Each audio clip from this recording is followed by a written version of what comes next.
Okay, we're gonna get started with a story.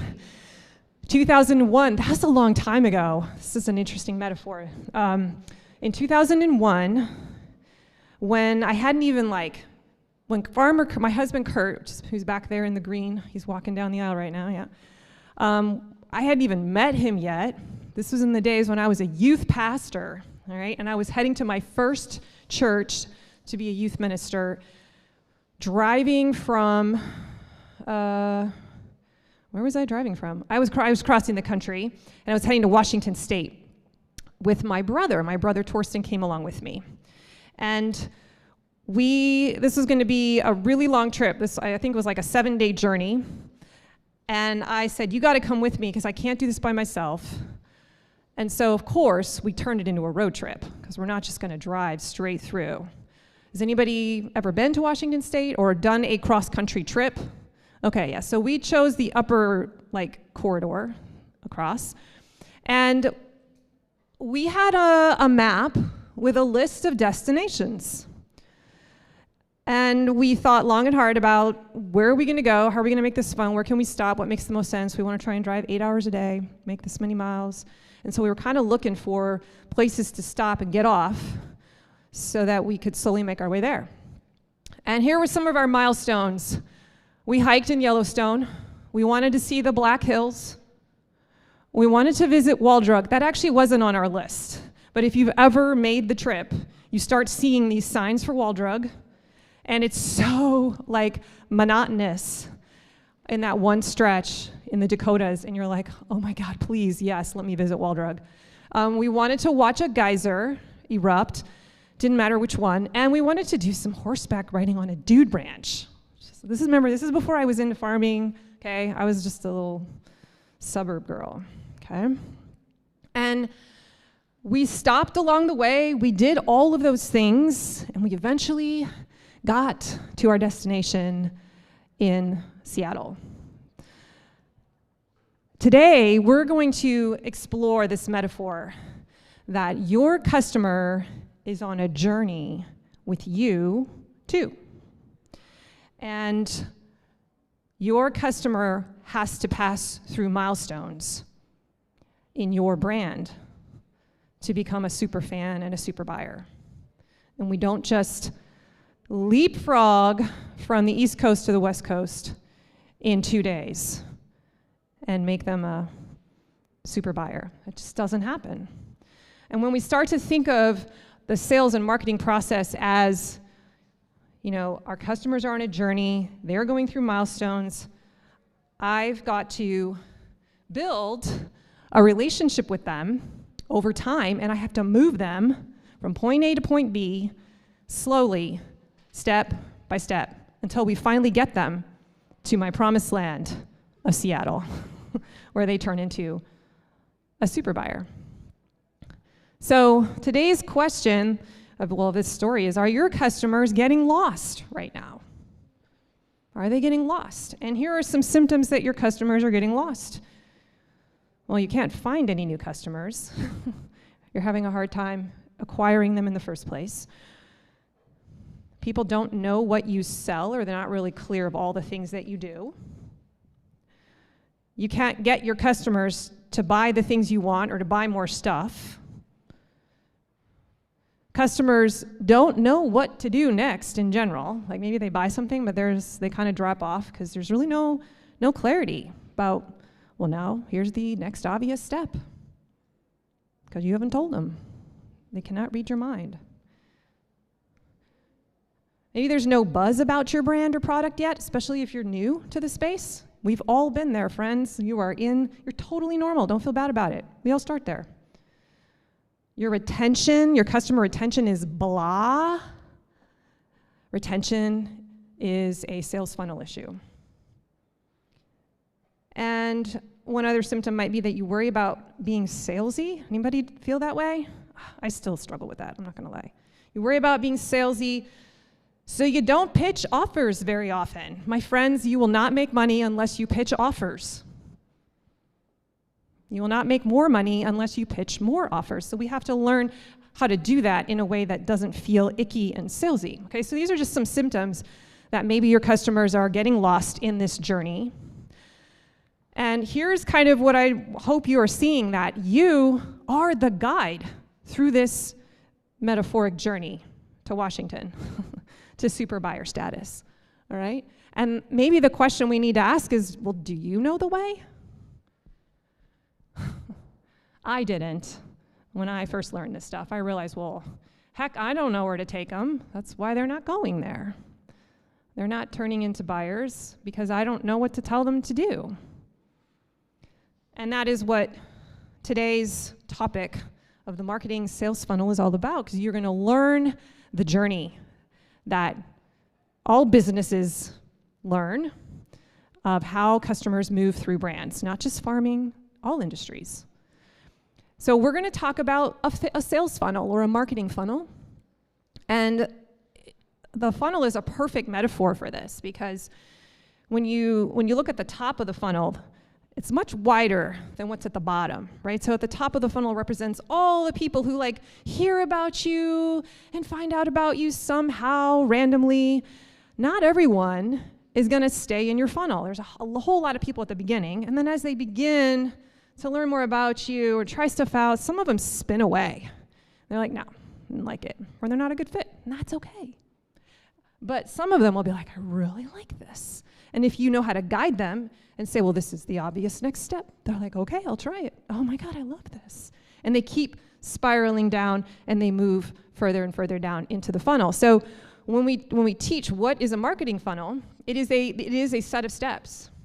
A set of steps or touch points or milestones that a potential customer is following from this period of like being completely unaware you exist to being a super buyer, or what I call a super fan. It's also a roadmap that you can use to predict and improve for your customers to make more sales. Once you have the roadmap, once you know how it works, some of it you can even set into automation. It works more efficiently, and then things kind of just run on autopilot. There's a few things in my business that I constantly have to implement manually, but there are quite a few things that just happen automatically, and sometimes I call it like pushing the flywheel. I occasionally just have to hit the flywheel and it moves. So we're going to talk about what is that marketing funnel, and today I have 3 goals. This is what we're going to cover. These are the 3 different sections of today's workshop. Number 1, the first element is we're just going to learn the elements of a sales funnel.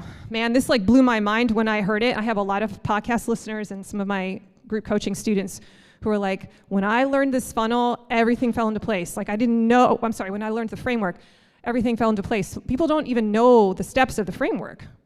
And don't feel bad that you don't. Like, this isn't something that farmers, like many of you probably don't go to business school. I didn't. I had to learn this a different way. So this is an element, this is something you would learn in business school. And when you learn what those are, it's really a whole lot easier to know, oh, that's why this is broken, because I don't have that part.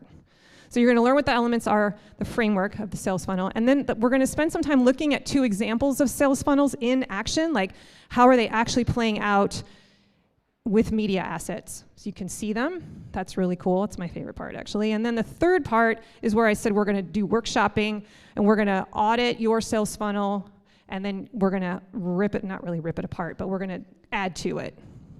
And we're going to help you kind of see the steps that you need to put into place based on that framework, okay? So that's where we're going. Excuse me. This is the overarching, you're going to see this picture a lot today. This is what I call the customer value journey. And these are the steps. I actually should have one down here. See this guy? He looks so sad.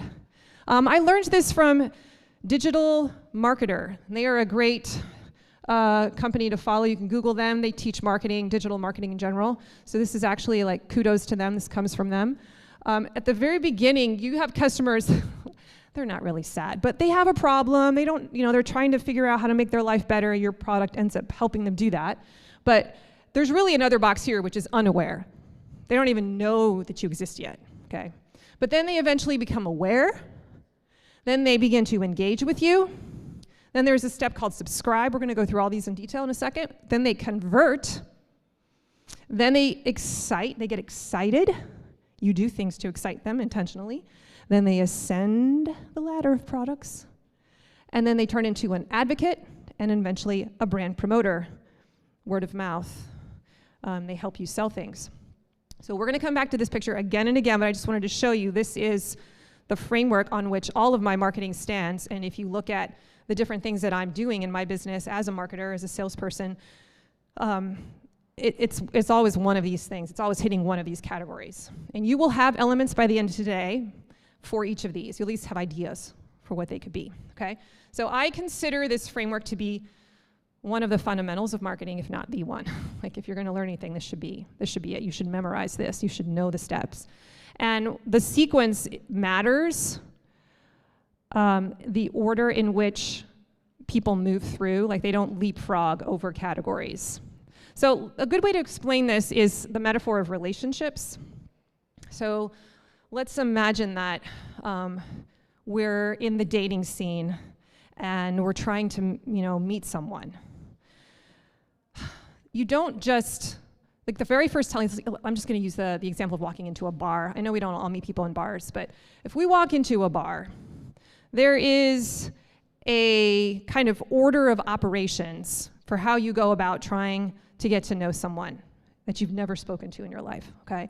And the first kind of thing that happens is that, well, you might notice them, maybe you see them first, but then they make eye contact with you from across the room. Okay, and then you look away, right? You're not leaping in for the, hey, let's go get married. Like that doesn't happen right away, right? So we're just making eye contact, and then we kind of move our way closer, and we try to have a conversation with them. Maybe we offer to buy a drink for them, and we just have small talk, chat. And if that goes well, right, we say, hey, can I get your number? Yeah, I'll give you my number. If it doesn't go well, they say no thanks, and they leave your life forever, right? And then after that, you say, well, do you want to grab a drink? You might actually call them on that phone number or text them and say, let's go grab a drink again, or let's go have some coffee. And they'll say, sure, let's do it. And you have that actual event, you meet up, you have a great time. If it goes well, you have a great time. You're like, I think I like this person, this is fun. And then one of you says, yeah, I think I might want to do this again. Do I like him? Yeah, I do. And then you keep going out. You go out for another date, and another date, and another date. Those of you who are married, we're thinking back to our love lives, right? Like this is kind of how it typically progresses. And then eventually you might even say something like, I love you. And you declare your feelings for each other. And then if it goes well, you might want to meet the parents. You want to meet the friends. Are you seeing all the milestones that are happening in this relationship? Okay. If you've had relationship, and you have kids from another relation, you want to say, well, I want to meet your kids. All this stuff happens, and then you might actually pop the question, and you make a commitment. You become a super fan of each other, right? And you're married. Well, and then it doesn't just end, does it? In a good marriage, you keep going out on dates, hopefully, and you keep taking care of that relationship. Okay, this is a great metaphor for sales. Because in that metaphor we just used, what happens when you skip a step? What if you move from, can I have your number, and you meet up with them, and you ask them to marry them on the next date? Red flag, yes. This is what I say, that feels creepy, okay? But this is what many businesses are doing with their sales funnels. Are you? 2 days later, after you just first meet a client, a potential lead, and you're asking them to buy your $600 CSA product. That feels a little weird. It's just too soon. It's too soon. So, as a marketer, you have to learn the sequence for how we build relationships and commerce in business, just like you learn that socially. And you have to honor the process and the sequence as you sell your products. And it takes time. to be patient. This is why we learn what the framework is, and then we build systems that will fire at the right time and honor the process. And you're going to learn what those are today. So every sales funnel has an ideal client. And I wanted to make sure I bring this up. It's, I'm just struggling because I cannot read my notes because they are so small here. I'm like, I didn't bring my reading glasses, so I'm going to have to do this. Every funnel has an ideal client, and that ideal client is going to fall deeper and deeper into your funnel. And some of the people that you start to build a relationship with through some of these strategies I'm going to teach you in a minute, they're going to watch for a while, and then they're going to fall away. Maybe they'll even try a product, but they won't stick. Or they might meet you or buy a few things from your stand at the farmer's market, but they don't really come around a lot. They don't really stick. And they essentially fall out of the funnel. They fall away, and that is okay. That is normal. Every product has an ideal customer. And you, as a business owner, you may have several key flagship products in your product suite. And so you may have several different types of avatars. Like, your vegetarians are not buying your meat. That's okay. So you're going to kind of have to know, who are these people that are typically buying from me? And that is a learning process over time. The more you study this and the more you just practice it and the reps you get, you're going to get clearer and clearer about that. But I just want to make this point that we are not trying to sell our product to everyone,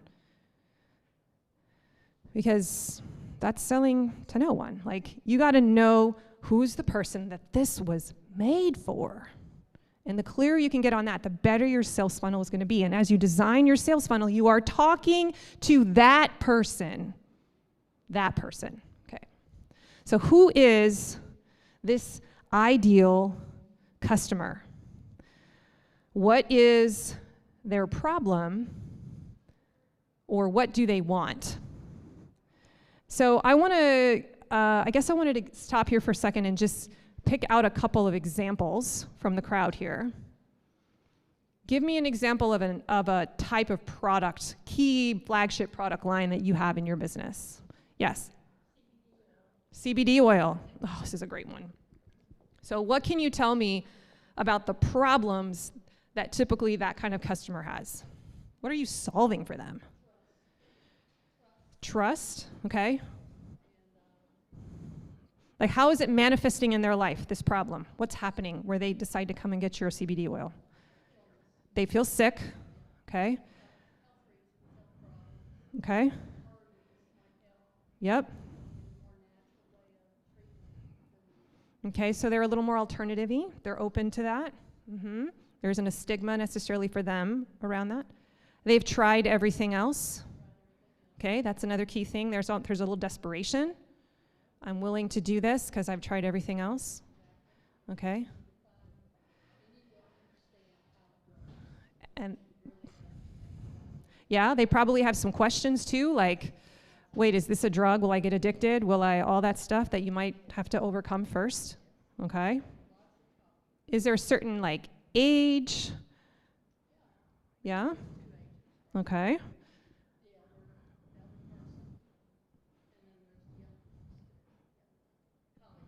Okay, do you notice anything vocationally?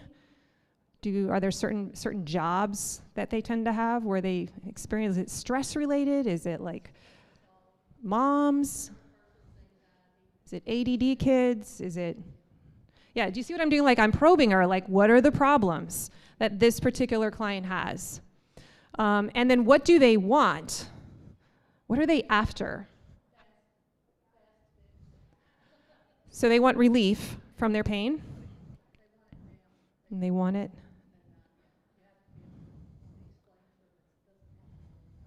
Yes.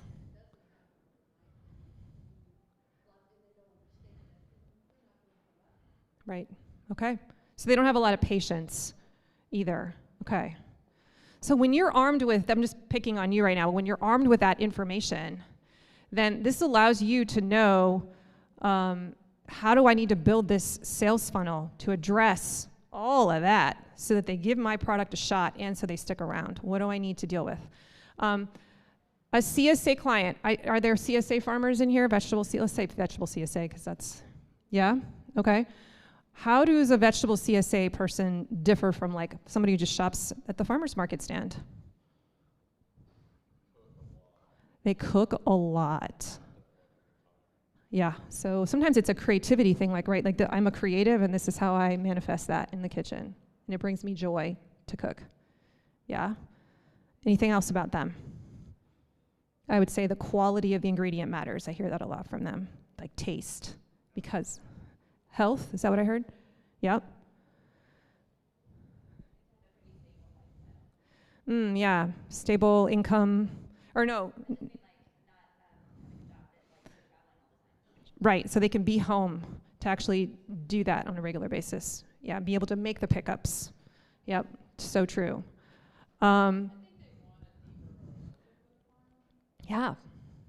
Yeah, so it's not just about the vegetable, it's about the story, the connection. There's more going on. I want to deepen my relationship with this person, with the producer. I want to help the environment.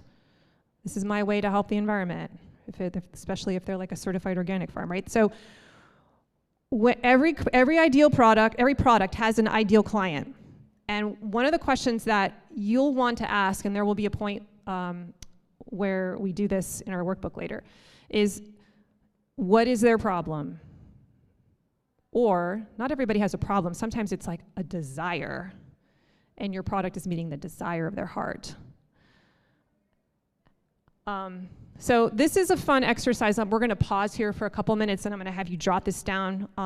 You can turn over or find a spot on your workbook, or if you brought some note paper. This is something called the before and after exercise. And I want you to put like a big line down the middle of your paper, so there's 2 columns. On the left, I want you to write before, and on the right, I want you to write after. And I want you to ask yourself, what is my customer's life like before they use my product? It's your ideal customer, the ones that like love it, have success with it. And then on the right-hand side, what is my life like after they use my product? Okay, and you just heard us sort of talk some of this out with CBD, but just pick one of your avatar, one of your ideal clients, okay, one of your products, and spend a couple minutes and jot down some ideas. I'll give you a few minutes.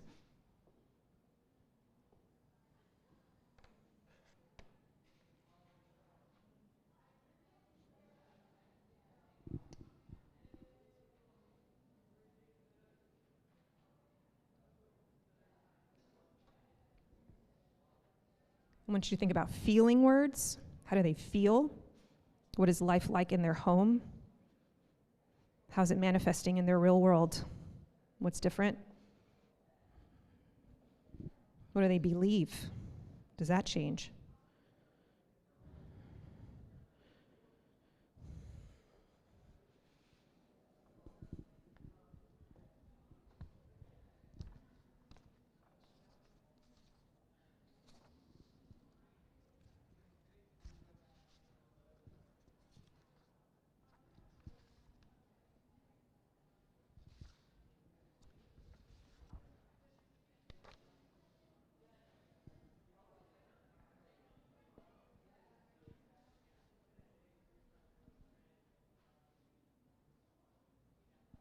What can they do after they use your product that they couldn't do before? Who are they associating with after using your product that they weren't associating with before? And it's adding value to their lives.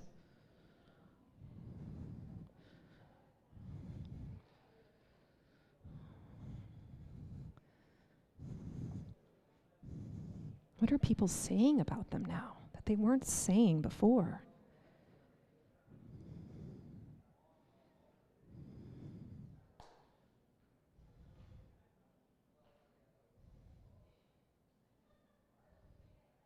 How do they feel about themselves? Do they like themselves better? And how? Try to be specific.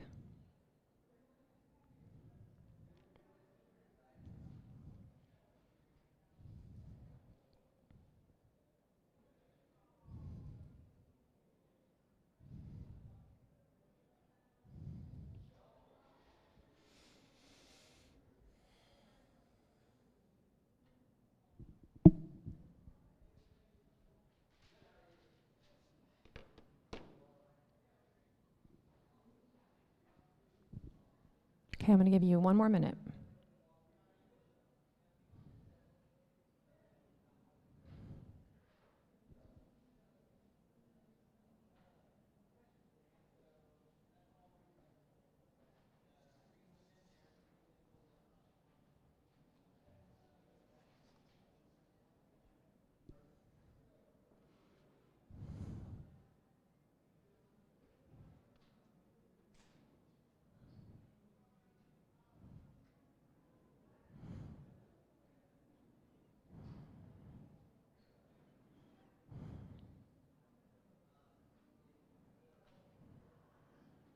Okay.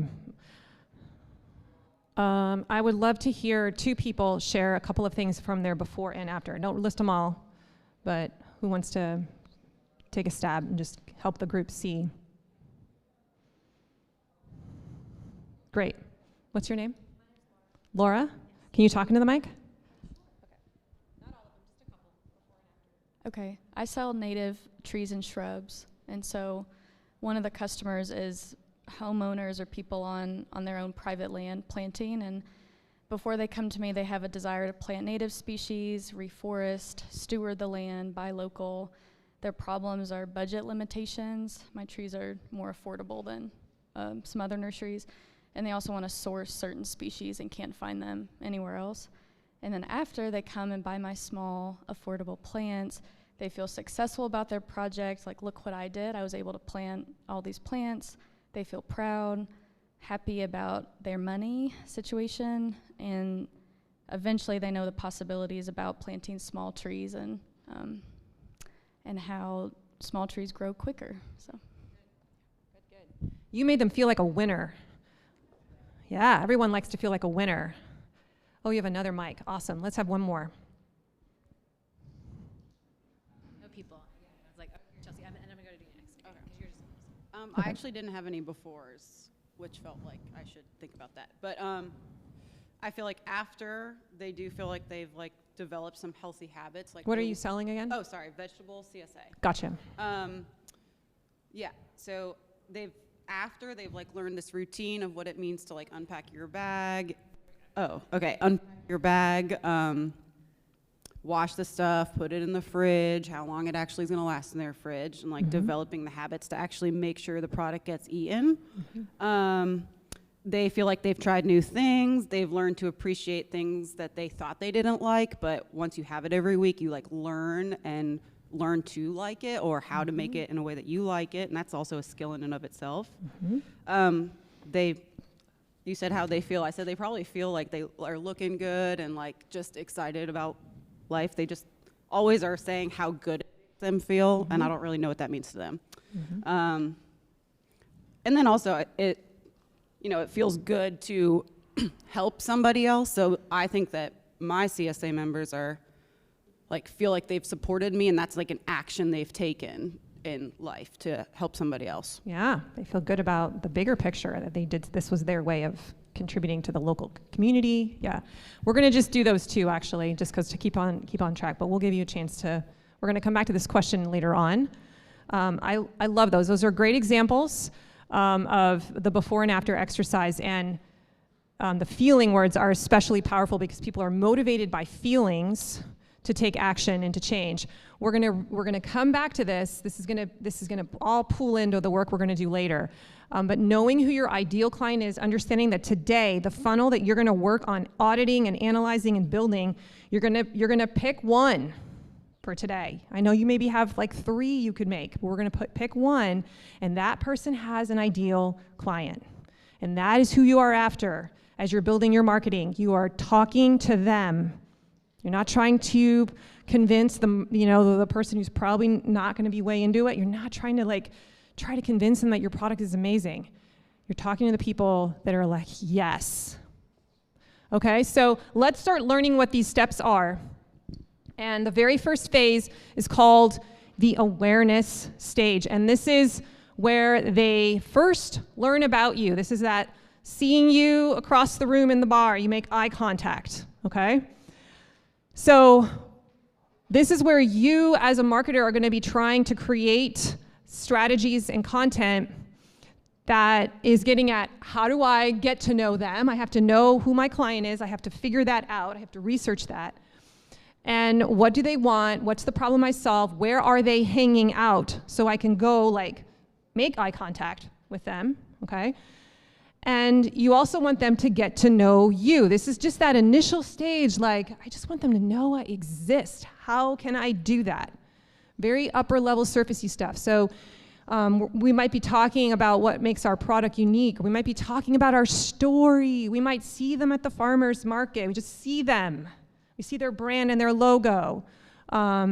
Maybe they hear somebody just briefly talk about you, or your name shows up on a menu in the restaurant, okay? There's just little things like this where they start to hear about you, or they see something on social media. We're gonna look at some examples in a minute. Before we do that, though, I wanna talk about this idea of market sophistication, because there is a spectrum of brand awareness. This was kind of a cool concept for me when I learned it, and I wanted to bring it up today.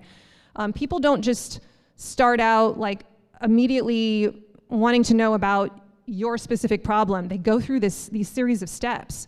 So first they have to, have a problem manifest or a pain point manifest in their life. And they start to feel that itch they want to scratch, and now they're suddenly in the market and they're looking for solutions. Okay, then they begin to research solutions, and they become aware of all the different ways that you could solve that problem. Your CSA being just one of them, okay, if we're gonna use CSA. They might do a meal kit. That might be another way they could solve the problem, right? Or they might decide, I'm going to start going to the farmer's market every week and I'm gonna try and solve it that way, right? They're looking at all the options. So they become aware of all the different product options that are out there. That's kind of the next stage. And then they're finally, and one of those product options will be your product. And then they finally get to the point where they're ready to make the decision for, this is the solution out of all of those that I want to make, or that I want to choose.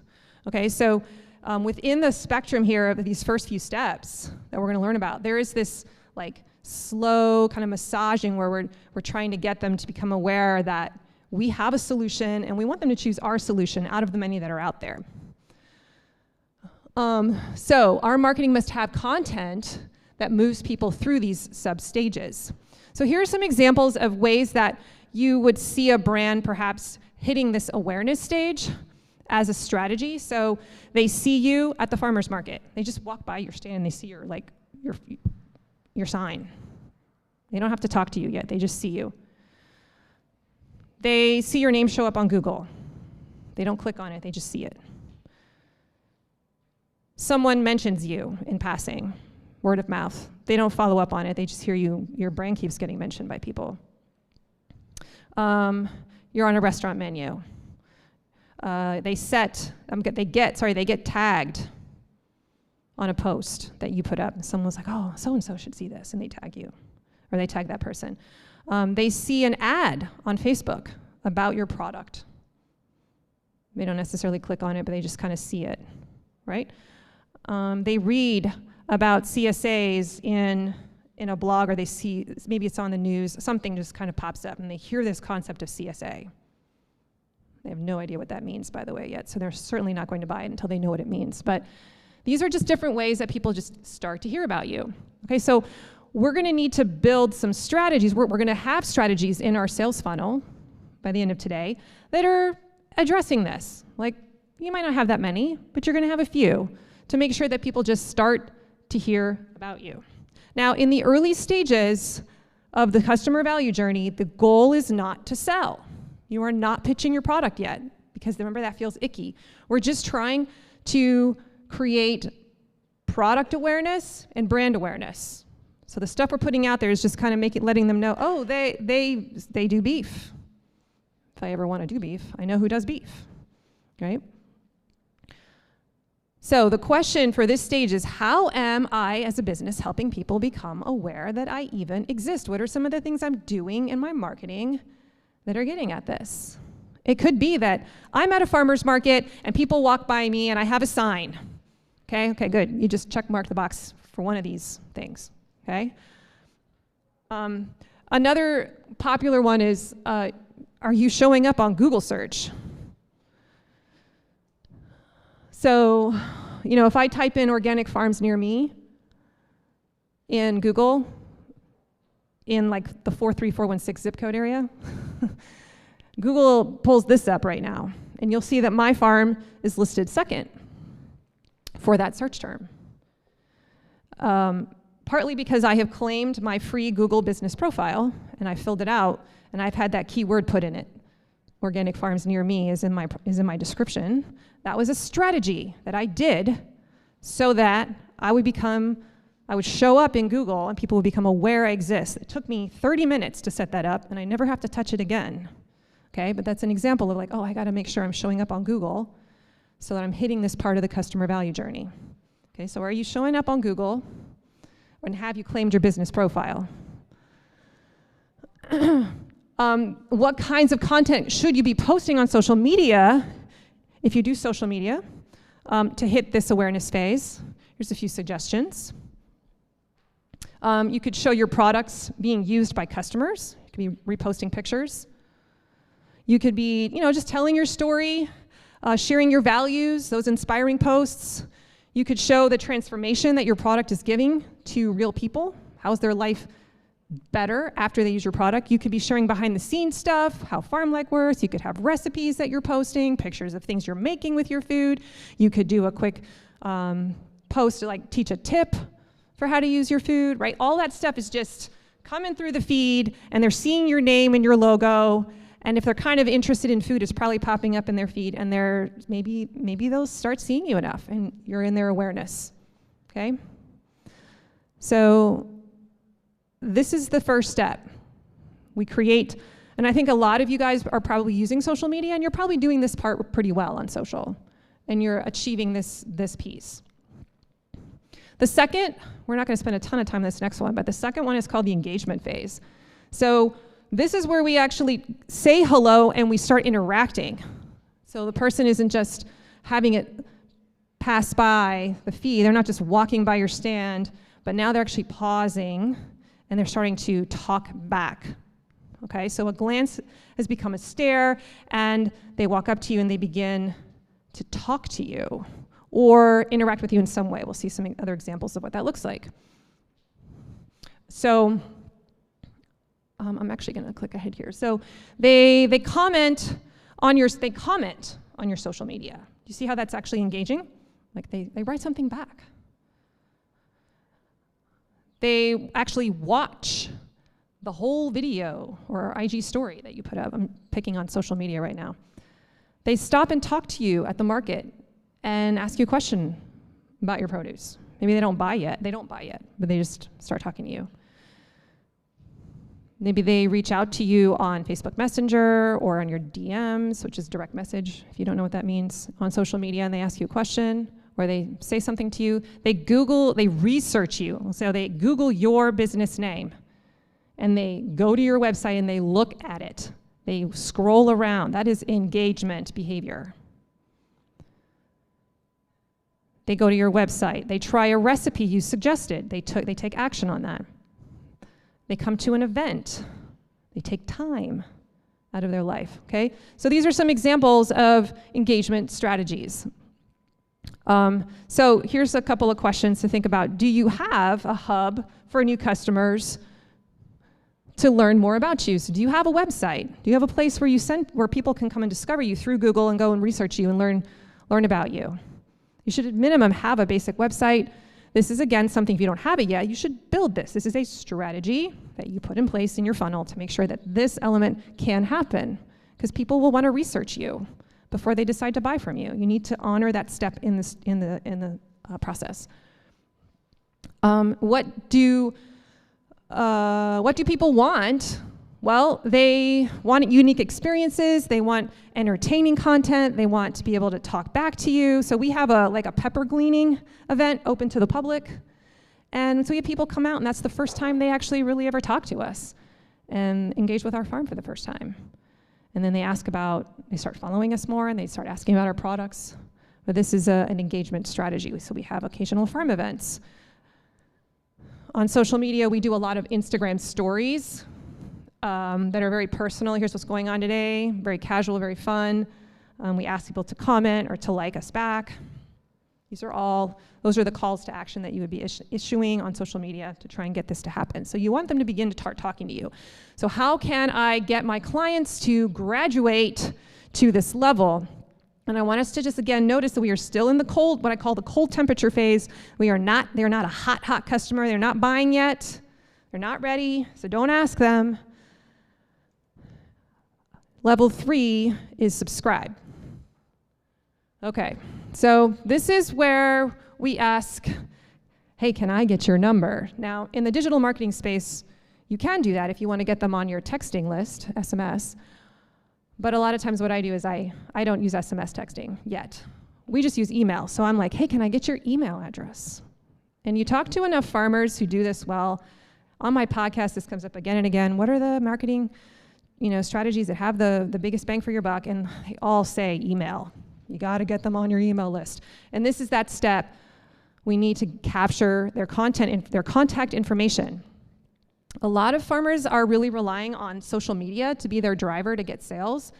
But the thing is that if social media disappears, then you have lost your connection to all those people that like you. So you want to be able to have that asset. You want to be able to reach them yourself. So this is why it's so important to get this. So this is where they give us their contact information, and it's often in return for something else. Here's an example of how this often looks on farm websites. Totally works. Get on our store email list. Is anybody doing this right now? A couple of you? Okay. You can take you'll get a copy of the slide deck, just so you know. But this is a very easy thing to set up with an email service provider and have it put onto your website. It could be a pop-up or it could just be an element on your website. And you can also be posting this on your social media on a regular basis. But you're trying to get people to get on your list. And you offer something in return. Here's how it looks on my website. Want to hear about our weekly specials and our farm updates? I'll send them your way every Tuesday when you subscribe to get on my farm store email list. Okay? I have lots of different ways I do this. I have a pop-up that says download our free A to Z vegetable storage guide. This is my most popular way that I capture emails. You can read all that, what it says. This is a 40-page guide that I made on Canva. I spent several days making it, but it gives me crazy leads because my customer would love to know how to store vegetables. This is one of the problems they have. They don't know how to do it right, and their stuff goes bad, and they feel bad because they waste all that money. And if I can just teach them this, then I'm going to give them immense value, and it's beautiful, and it's comprehensive, and they can't believe that I'm giving it to them for free because it's so huge. So this does really well for me, and it's helping solve a problem for them, and it has alignment with what I'm eventually going to pitch them, which is vegetables, and ultimately a CSA. Incidentally, if you want this guide, I do sell the Canva template, so you wouldn't have to make it, and you can just have the Canva template, update it for your farm, spend 30 minutes doing that, and then it's yours. So if you want, I feel like I have that. I think it's mydigitalfarmer.com/A2Z guide, A-T-O-Z guide. You can see more about that. Here's another example of how I collect leads. I'm just trying to show you examples. We're going to talk about these later. I have a what's in the box guide because one of the questions that I get a lot from a CSA customer is, well, what's going to be in the box? Before they move forward, they want to know the answer to that question. So I made a guide that has a picture of every box content from last year. I update it every year. And then it's got a little information about how to join on one page. And they have to give me their email address to get it. Now, guess what? I know that this person's interested in a CSA specifically because no one would download this guide because it's called What's in the CSA Box Guide, right? Like, no one's going to download this unless they're interested in CSA. So what questions do your customers have? Can you turn the answer into a piece of content and gate it and ask them for their email address? Okay, this is a strategy. You build this thing, you put it in place in your business, and it starts to collect leads for you, and it hits that subscribe phase. And now you have leads coming into your pipeline, and it's automated. So you set it and forget it. All I have to do is remember to post about this on social media once every 5 days. I can even schedule it. Here's another one. I made a guide. Is CSA right for you? The 6 questions you need to ask before joining my CSA. They fill that out and they get that guide. Okay, so a customer is raising their hand and they're saying, yep, I'm interested. If you design the lead magnet what's called a lead magnet. If you design it the right way, you're going to attract your ideal customer. And you know this person is warm. And then it doesn't feel weird to follow up with them and talk about your product because they've already shown interest, right? So they show interest in my product, they subscribe to a lead magnet, now I have their email address, and I have permission to follow up with them without feeling spammy. Now, you don't have to set it up. You're like, oh my God, the tech, how do I do that? That's too much. And you're just at a farmer's market stand, like just have a notebook out and collect their email address that way. That works too, okay? But at least start doing that because the money is in the email list. You have to be able to issue offers to people. And if you don't have a way to talk to them and build that relationship, you can't progress it to the next level. You can't build that trust factor. Okay, so now we're entering the warm temperature phase. And so this is the question, like, is this element missing in your funnel? Because it is for a lot of people. When I audit farms' sales funnels, this is often not there.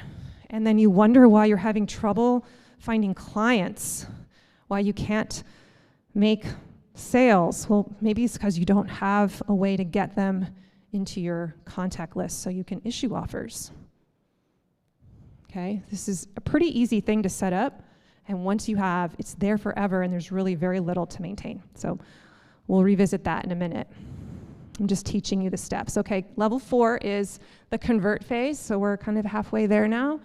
This is, at last, they finally buy something from you, okay?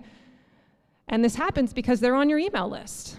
They've given you some trust, and you've issued them an offer at some point through that email, in many cases, and they come out to your market because they found out you're going to be there, and now they're like, I'm going to buy. This is something changes in this moment. The relationship changes when somebody spends money with you for the first time. This is like a psychology thing in the brain, just so you know. And once they have, that is like the ultimate sign of trust. I'm now giving you my money. Now it's much easier for them to buy again once you've crossed this threshold. But you do need to get them to cross the threshold, and the right ideal customer will funnel down your funnel and will eventually do it. But you do have to have a system in place to be issuing offers so that they will convert. So the question I want to ask here is, what is your gateway offer? Today I'm asking you to build a funnel for a signature product, a flagship product, but sometimes we don't lead with that. Sometimes that isn't the thing we're asking them to buy in this convert stage. Sometimes it's a smaller, lower commitment thing. So an example for me is, hey, I just want you, maybe people are just going to buy from my online store for a while, a la carte, and then they'll kind of start hearing about my CSA. When they come and pick up their store order, they have to come to a CSA pickup site time to pick it up. So they're going to see all these cars getting bins put into their car, and they're like, what is going on here, right? Brand awareness. And they might eventually be like, I think I want to try that. So I've set up my system so that they get exposed to that, but I don't ask them to spend, $400, whatever it is now. What is our price? $540, right out the gate. I say, hey, just start buying from my store, and specifically buy my carrots. My carrots are awesome, and I know you're going to love them. So we push the carrot, the carrot, the carrot, the carrot. What is your gateway product? So sometimes it's helpful to think about low commitment options, a la carte offerings. What's your best seller? Can you splinter something off your main offer? So for example, is that my next slide? Yeah, can you bite-size something? So like we now have what's called a 4-week CSA sampler membership that allows them to try out the membership. Normally it's 18 weeks. So I'm like, hey, why don't you just try it for 4? That's only $125. And that feels a little more doable. That's a little less scary. So that's now my offer that I lead with. Okay? So that's another way to think about it. Think about as you're talking about this today, your flagship offers, can you splinter something off, make it a little less risky for them? Also, there's something called price positioning. This is a photo from my website. Notice that I have my 18-week standard box right next to my 4-week sampler box. And so if I didn't have the $540 product, I just had that, $125, I think that might still feel high for some people. But because I put it next to the $540, suddenly $125 doesn't feel so bad. That's called price positioning. Showing people the different options and like helping them feel comfortable with it because it's a little bit less. So, or doing like a weekly price instead of the whole shebang. Like, here's what it comes to per week, $30. Oh, I spend about that much on my produce. They can wrap their heads around that, right? So we think about how we're messaging it. Okay, this is all in the convert phase. So in order to get someone to convert, to buy, we have to issue an offer and we have to think about, what am I leading with? What does that offer look like? What is that price? What are those benefits, those features? I'm also trying to answer this question in this phase. I'm creating strategies to try and answer what is stopping them from taking this step. Why aren't people buying this thing you want to sell them? The CBD oil, the software. And you've got to know the obstacles. You've got to know the questions that are holding them back. And you need to address them so they get unlocked. Maybe the only reason they haven't joined my CSA is because they don't know when the pickup sites are specifically, because they need to check their calendars. Or they don't know, well, what if I go on vacation and I'm going to be gone for 4 weeks? Are they going to honor that? Like, they got to know that before they're willing to dole out the cash, right? So I need to address that. So you can create content. Maybe it's an FAQ page on your website. Maybe it's a lead magnet. We'll show you some of these examples here that address those frequently asked questions in your marketing. It could be social media posts where you have one FAQ, an answer to one FAQ every week. It just shows up in the rotation over and over again. So here are some common obstacles, at least for a CSA farm, that I know of. Will I like the food they give me? We're a traditional box, okay? Will I use it all? Will I waste it? Where is that drop-off location? Is it close to me? Wait, what is a CSA? What is a CSA? That is a very initial question. Before they're even ready to buy from me, I gotta answer that. Or maybe not call it a CSA box, just call it a veggie box. And then I explain, oh, by the way, you're in a CSA, and I tell them that like 2 weeks after they're in it, and I educate them. What you just joined is called a community support agriculture farm. I'm not a good cook. I don't know how to make that. Is this convenient? Oh, my family is so full of picky eaters. My husband would never eat that, right? These are all things that I've got to address, and some of them will fall away because my product isn't a good fit for them. And I don't want them to buy it if it's not a good fit. It's okay, let them go. Let them go. Be okay with the no. Your yeses live in the land of no. So you must be willing to get a lot of no's to find your yeses. It's part of the project. It's just, don't feel bad about getting no's. Sometimes my lead magnets function as like a way to actually help convert people too, because it ends up answering the question that they had. So a person might go through this and see all the different things they got last year and be like, oh yeah, that looks awesome. I want it. So thinking about that lead magnet is really powerful. So how will you finally get them to commit and convert? If it's a high ticket product item, at some point you have to pitch them. A lot of times the way I do this is through email. So if they have subscribed to a lead magnet that's clearly a lead magnet for a CSA, I have actually created what's called a drip email campaign inside my email service provider. So you might use MailChimp. I use something called ConvertKit. You can actually see I've written like 5 or 6 over here on the right. Those are the subject lines. Here happens to be one of them here in detail. But I pre-write like a sales email sequence. And this drips out as soon as they subscribe over the course of like 7 days. No, like 10 days. And, you know, some people buy and some people don't. But this was something I wrote once, set it and forget it, and now it runs on autopilot to address this part of my funnel. And so I'm constantly driving people through social media to get on my email list or, you know, subscribe to a lead magnet so that this triggers. Meanwhile, they're still seeing stuff on social media with pictures of my product hey, you should buy it. They're also getting emails. Then they get my weekly email once that's done, where I'm just touching base with them. Here's what's going on the farm. Every now and then I bring up a CSA. They just keep hearing about it. And one day they're ready and they buy. Okay? So I built that drip sequence. It took me a couple days of my time, and then I never touch it again. Well, I tweak it once a year. I had to build the mechanism and put it into my system, okay? All right, let's move on to the next stage, the excite phase. I love this one.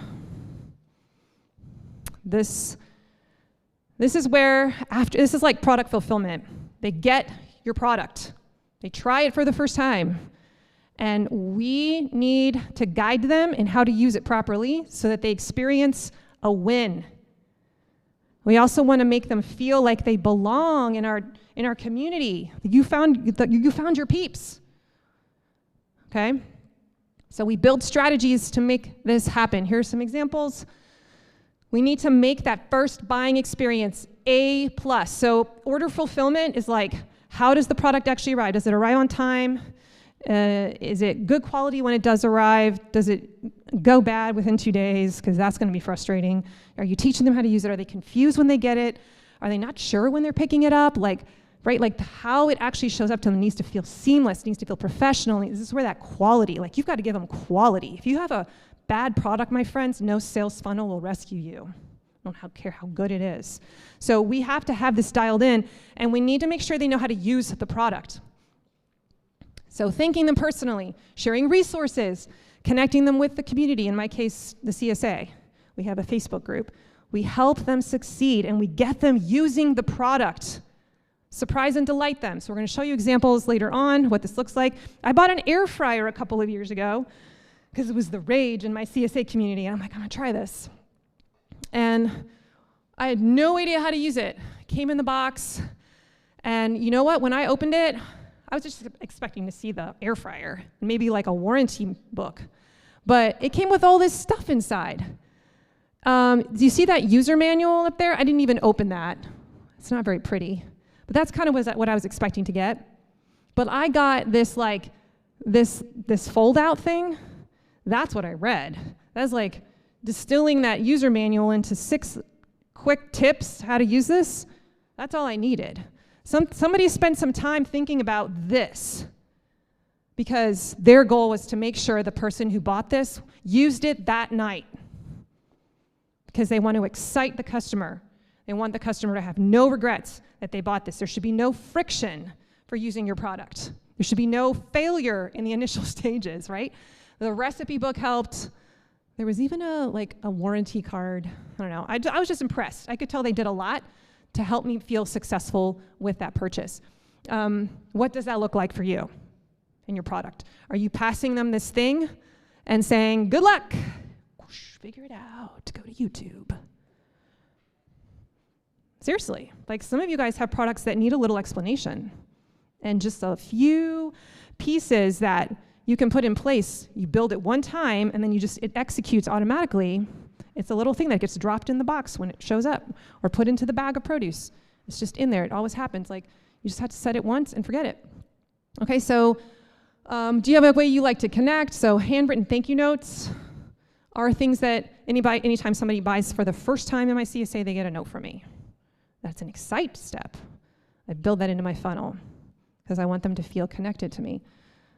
We've created a Facebook group for our CSA so our community can gather, because I know community is a bonding, it's a retention technique. If I can get people to feel like they're a part of something bigger and talk to each other, they will never leave me.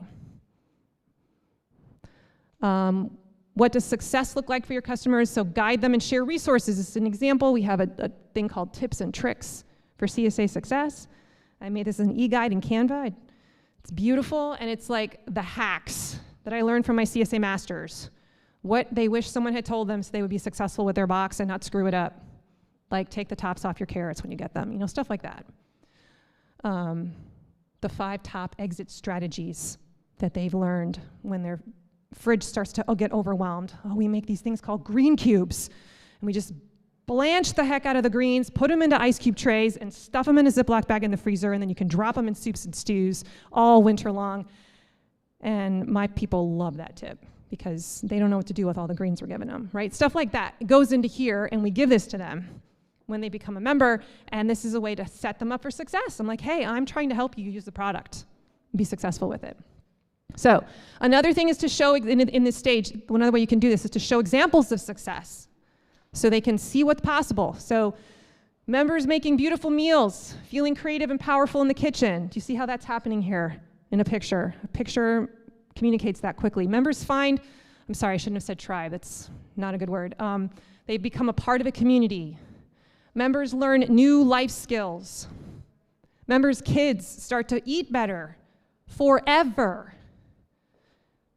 If I can promise you, and I can now, that your kids, if you're in my CSA long enough, your kids will literally eat a certain way for the rest of their lives. They will eat better.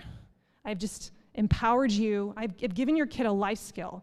Is that worth an extra, I don't know, $30 more a week than what you might pay from the Kroger? Yes.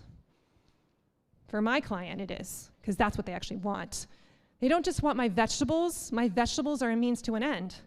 And the end is not just vegetables. It's not just calories. It's not just fuel. It's life change. I want my kids to be excited about kohlrabi. I want my husband to say, that's the best darn pesto I've ever eaten. And that feeling you have as a partner where you're like, yeah, right? That's what they're after. Members learn new life skills. Members' kids start to eat better. Members volunteer. They feel connected to my story on my farm. I also have like strategies in my farm that occasionally trigger where we have like contests and challenges. The beginning of the season, when they start the CSA, they get a bingo board. And it changes every year. And there's different things on there that I'm like, you know, they get a little notice if they fill it all out. And the things that are in the bingo board are the things I know they need to do to become successful. I'll try to read one of them. So, make veggie cream cheese. That's an exit strategy. And when they're like, oh my gosh, this is the easiest thing ever. I can do this with my veggies. Yes, it's so simple. Let's see. I think I have there was a show I wanted them to watch on Clarkson's Farm on Netflix. I had that on there too. I had all kinds of fun things, but make a soup freezer bag, right? A lot of them are exit strategies, but it's designed to help them use the product and be successful with it because I want them to be excited. Okay, so here's all different kinds of examples of excites phase, and you create these mechanisms in your business, and they fire periodically. That's, I guess, what I want to keep hammering home. Surprise and delight after the sale, train your customers how to use your product. Customer onboarding falls into this category. Facebook groups, onboarding emails once they buy, having a punch list, maybe a rookie training video series that you put together. That's a little bit high tech, but challenges and contests to get them practicing. Like we had an herb challenge, we had a cast iron skillet challenge to try and get them to practice. Okay, level 6. This is the profit maximizer phase, the ladder, and this, my friends, is where you make your money in your business. That's why it's called the profit maximizer phase. You make your money off your current clients by offering more and more offers. There's many ways you can make money. You can raise your price, you can try to get more customers in the pipeline, you can try to get people to buy more stuff every time they go to the store, but where it's really at is getting those clients to come back again and again and again and again and buy every time. So increasing the lifetime customer value. So if I have a client who's been with me for 8 years and they have spent roughly $1,200 a year with me for 8 years, that's a lot of money. Am I willing to spend $30 to acquire that lead? Yes. Because I know I have a good system in place for exciting them and keeping them in the funnel too, right? But this is where we're trying to figure out, what am I going to offer them next? So your customers come back, they buy more, and you put your products almost like into a sequence, the proper sequence. What will I offer them first, second, third? Here's an example of Weber Ranch, which is in my neck of the woods. Their customers start out buying their eggs. Actually, for a while, I don't think this isn't the case anymore, that was their lead magnet. Free dozen eggs for your email address. Mm-hmm. They have to come pick up those eggs, and then all of a sudden they're like, what's this? There's beef. Well, actually, there wasn't beef. Initially, it was just chicken and pork. Then they started saying, well, why don't you just buy a single chicken cut? Okay.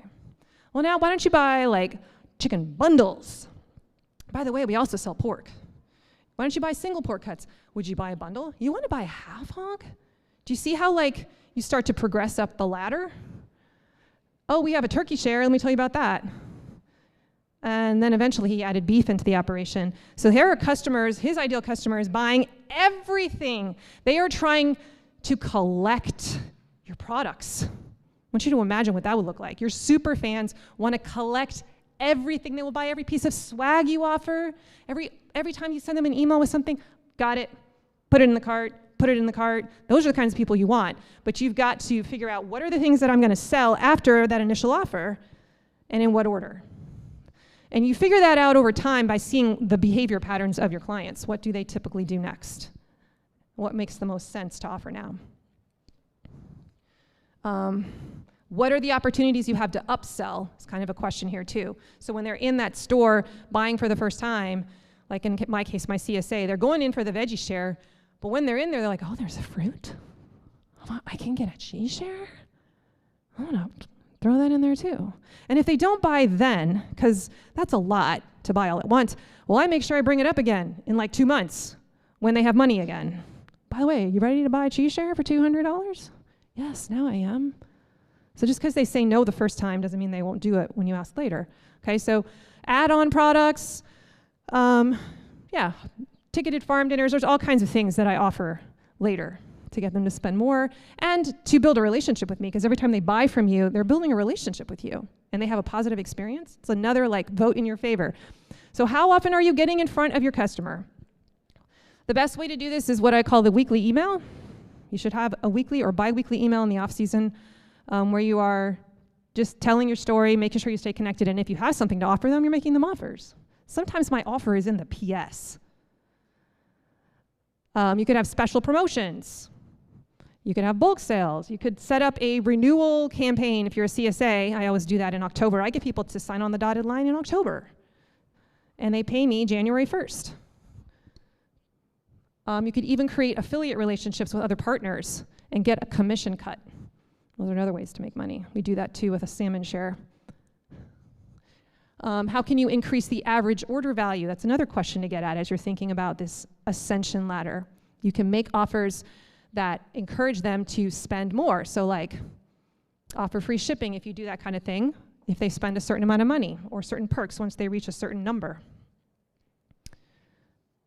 Create tiers or VIP levels. Okay, so are you creating a ladder of products for your client to ascend? Are you putting them in the right order? And do you have a system for telling your customers about that next offer?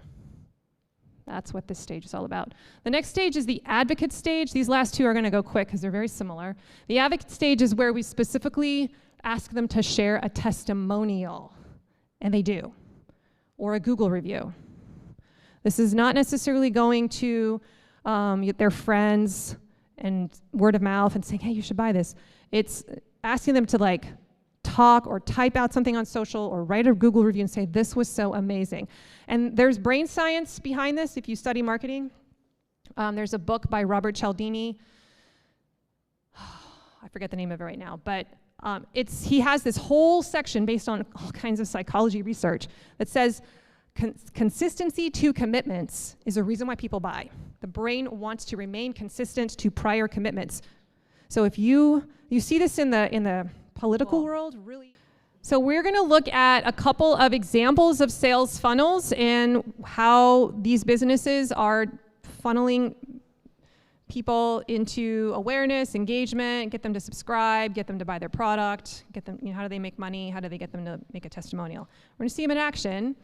You're going to see my farm business. That'll be, I think, second. First, I'm actually going to show you a different one because businesses do this, okay? This is not just me saying, oh, isn't this a great idea? Like good marketing businesses do this, and you'll see it. And once you learn the framework, you're going to start to see it everywhere in action. Okay, we've talked about how customers have to pass through milestones in your brand. You are the guide. You have to build the milestones, and you have to guide them to them step by step. So we're going to look at two real-life sales funnels that are going to follow this system. The first one is Hocking Hills Canopy Tours. Has nothing to do with farming, I know, but we experienced this as a family last year, and the whole time we were doing it, all I could think about was like, I have an amazing marketing funnel. I have to teach this on my podcast. So I did. I actually did a whole podcast episode on this sales funnel. So here's what happened. A problem, you could say, or a desire manifested in our family. We were like, man, I really want to go ziplining sometime. Okay, so we were at that place as a potential client where we had already decided, no one had to convince us to go ziplining, okay? We had heard about it, we'd always wanted to do it, now we're like, well, let's do it. So the next question is, well, how do I figure out where to go? This is what any normal potential client would ask. What would you have done? Don't make this hard. What was it? Google. Ah, my friends, your customers are doing this too. So I went to Google, and this is what I typed in. Zipline Tours, Logan, Ohio. Because I knew we were going to Logan, and I knew there was one, and I knew there were several in Logan. We were going there on a vacation.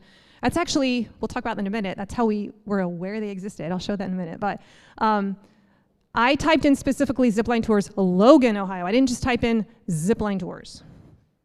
That helps Google know, she wants me to look around Logan, okay? And this is what came up. I took a screenshot. Which would you have chosen? And why? Why? Yes! Even though they show up second on the list. And I just want to point that out. So what does that tell you? What do you as a customer care about? Reviews and ratings. This is why you need to collect testimonials and have a process for getting Google reviews. This is actually the way that you get your rating to rise up in the SEO rankings too. It's the fastest way to get reviews. It's a signal to Google that you are liked.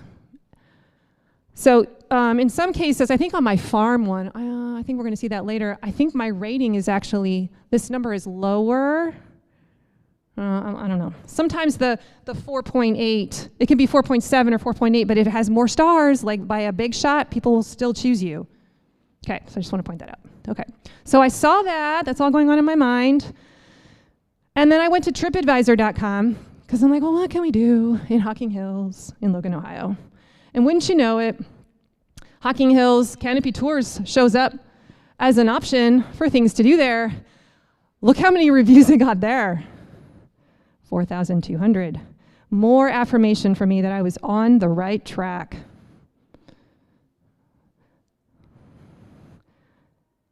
I have made eye contact. Okay. Now, in all the mix of this, a friend in my CSA had recommended this place to us because we were talking about how we want to go ziplining, and the Jambers were like, oh my God, you've got to go to this place, Hocking Hills Canopy Tours. And I'd stored that away in my mind for a while. And while we were at Hocking Hills, the year before, because our uncle has a cabin there, we were seeing billboards like in several places. And I remember seeing this one. So that was like a year before I finally converted. Okay? Maybe your business needs a billboard. Maybe it doesn't. It's not always a great investment, but it could be.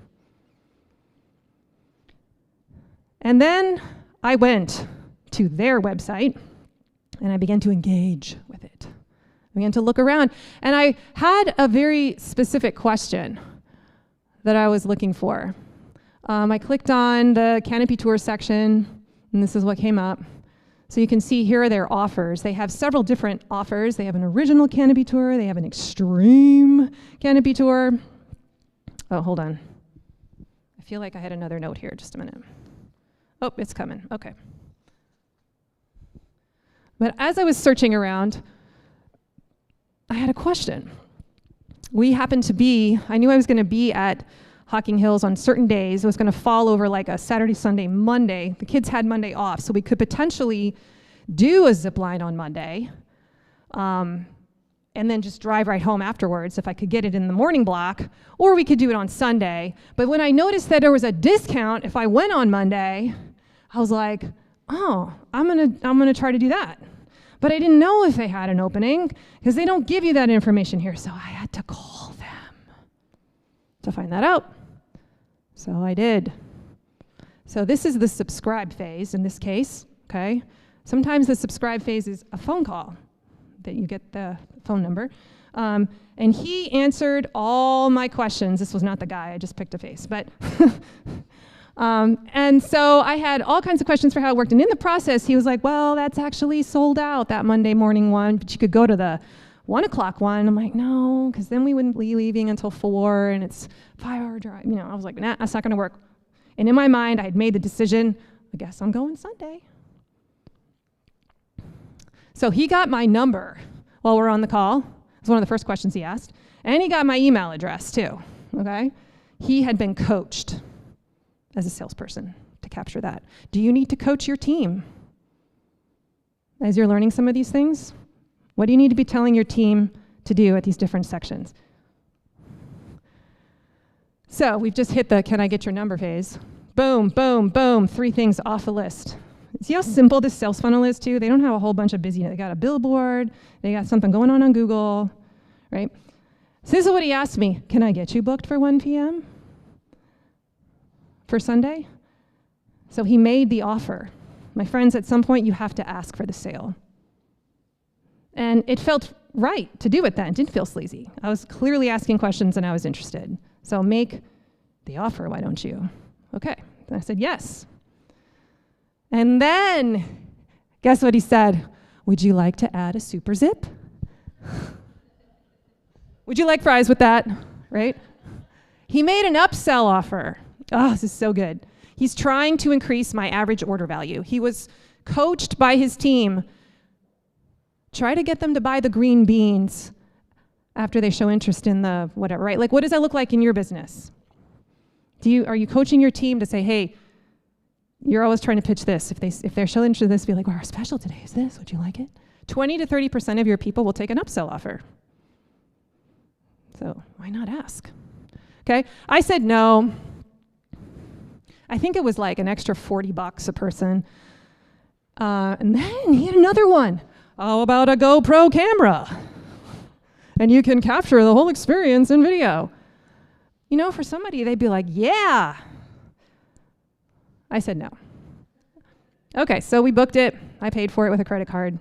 I got an email confirmation that was very clear about where to go, what to bring, go to the bathroom before you get there. Like, it had all the steps. Thank God they told me to go to the bathroom, right? What are the things you need to tell your people in your order fulfillment process so you don't get them in a lurch? That's customer onboarding. That's a system. They wrote that one time in a confirmation email and never wrote it again, okay? So we did the zip line. Order fulfillment, it was awesome, okay? Here's how our guides went above and beyond. We are now in the excite phase where order fulfillment is happening. We got safety training when we got there. Never thought about that, but I'm so glad they had that in their workflow. They taught us how we clip on and clip off, and we practiced doing it on a really dinky part where it didn't matter if you messed up and fell off because you didn't really fall very far, right? So we all had to practice linking up our harnesses. They put our harnesses on. Whew. I had 2 children. I'm not gonna let them do that themselves, right? They did these things to create safety mama, right? Make sure safety mama feels good. They used our names. Within 20 seconds, she knew all the names by first name, and I bet you anything she studied them before we showed up because there were only 8 of us. At each of the platforms, they told little funny historical stories about, down there was a farmer or something. There was something with a farm. Because you're waiting there sometimes for 10 minutes while everyone's getting their turn. And it can get boring, but they had funny stories that made us laugh, which is good because some of us are feeling anxious about being very high in the air and watching our children. Whoosh, right? They made us laugh. They took photos along the way for me because we're not allowed to bring our phones. But guess what? My guide whipped it out, and she took a picture 3 times on the tour for us. She's like, don't worry, it's part of the package. What? They should have upsold that. I would have paid for that. But I thought it was cool that they didn't make me pay for it. And you'll see how they used it later. And when my son accidentally whacked too hard into a tree as he was coming in hot, he did get a little scabbed up. They were immediately like, first aid, like they took really good care of him, and they mentally got him over that hurdle fast, so he was ready to go to the next one. They just aced it. I used to be a camp counselor, and so I can like appreciate good training when I see it. I'm like, someone has practiced that scenario and exactly what to say and do. Now, while we were doing these different platforms, there were probably like 8 zips. They offered us that upsell again of the super zip twice during the event. You know, imagine the adrenaline rush. Oh my gosh, this is so awesome. Brilliant. Well, would you like to try the Superman zip now? It's only $10, so it was less. We didn't fall for it, but great idea to offer it. The lesson here is keep offering the upsell. If they say no the first time, you can offer it again. Felt appropriate. Oh, it says 20. Sorry, detail. Okay, now we finished the zip line. I'm gonna come back to this in a minute. There's more to the story, but quick segue here. They invited me back 1 year later, anniversary. I get an email from them with that picture. All those pictures they took of us, they must have some kind of app that like synchronizes with their email and keeps track of it. So I get an email on the anniversary of our trip to remind me, and then they invited me back again. Because they're probably thinking, oh, people vacation, maybe this is a regular vacation, maybe they always come this time of year, so we're gonna make them, just remind them, we're here. Brilliant. We had actually talked about doing it again, but we didn't end up going back that week. I was impressed. I added this into my slide deck. I was like, whoa. Okay, so we have just gone through, what is that, 6. Do you see how they ascended me through the ladder? They tried to get me to buy again for the next year. Now, when we got back and started taking off all of our harnesses and stuff, our guides asked us several times to fill out a survey and leave them a Google review. They had a paper version where we could go and fill out a little card. And they had a, do I have it on the slide? Yes, they had a poster in the bathroom, on the bathroom stall and on the mirror, which I saw before I went because I had to go to the bathroom because they told me to go to the bathroom. So I remember seeing this and being like, I could leave a review if I like it. I saw it again because I had to go to the bathroom again after, of course. And so you just hover your camera over that little guy and it takes you right to their Google review form where I could just be like, oh my gosh, it was amazing. And, whoops, they also offered it when we were taking off, like they had that paper card, but they also had a big placard there, and they're like, hey, could you do it? And they kind of made light of it. They're like, our boss, like we get little perks. We have this contest to see who gets the most reviews, right, among teams. And so we all were like rooting for our guides, and we wanted to help them win that race, right? So they had a fun way of trying to get us to leave the review. Now, if you think about it, this business thrives on reviews. This is how people decide to choose them, those Google reviews. So this is where they focus. And I bet they built this first in their marketing funnel because they knew how important this was. This might not be as important for you, but for them it is, for that kind of an experience. And then their follow-up plan, they sent me an email later that night when I got back home, after we'd driven home, and it had those photos that they had taken. And look how they put their little logo on it, because they knew I'd share it on social media. And it has their logo. So now they're getting that brand. It's just brilliant. I was just like, you guys rock. They also asked me for a review 2 more times over the next week, in case I hadn't already. And they had the link right in that email, and they had the picture, again, that I could download if I hadn't already. They had something called an Ambassador Club contest that I could earn points or something, or a certain number of people. If I entered, I would get a product. I could potentially earn a free zip zipline tour again the next year if they chose one winner a month or something. This was a little complicated, but I put it in here. I don't think it was super clear, but I liked the fact that they were trying to create a contest to get me to refer a friend. So this is that promoter stage. Okay? All right, there you have it. That's one sales funnel for a zipline company tour. And if you think about it, it wasn't that complicated. I didn't have a whole bunch. I mean, I'm sure they have things going on social media, pictures of people. Okay, the second one is my shared legacy farms, specifically my CSA membership. And you've seen me talk about this already. This is going to be a little bit of a review, so I'm going to zoom through this. What is the problem that my customer is facing? They want to eat really good quality vegetables. They want to support a local business. They want to be healthier. They want their kids to learn to eat the right way. They love to cook for fun. They want to feel fancy. The creatives in the kitchen, they want to be the Bob Ross of cooking, right? So here's some of the different ways that people hear about us, awareness strategies. So they hear about us from a friend. This is still the number one way that this happens for us.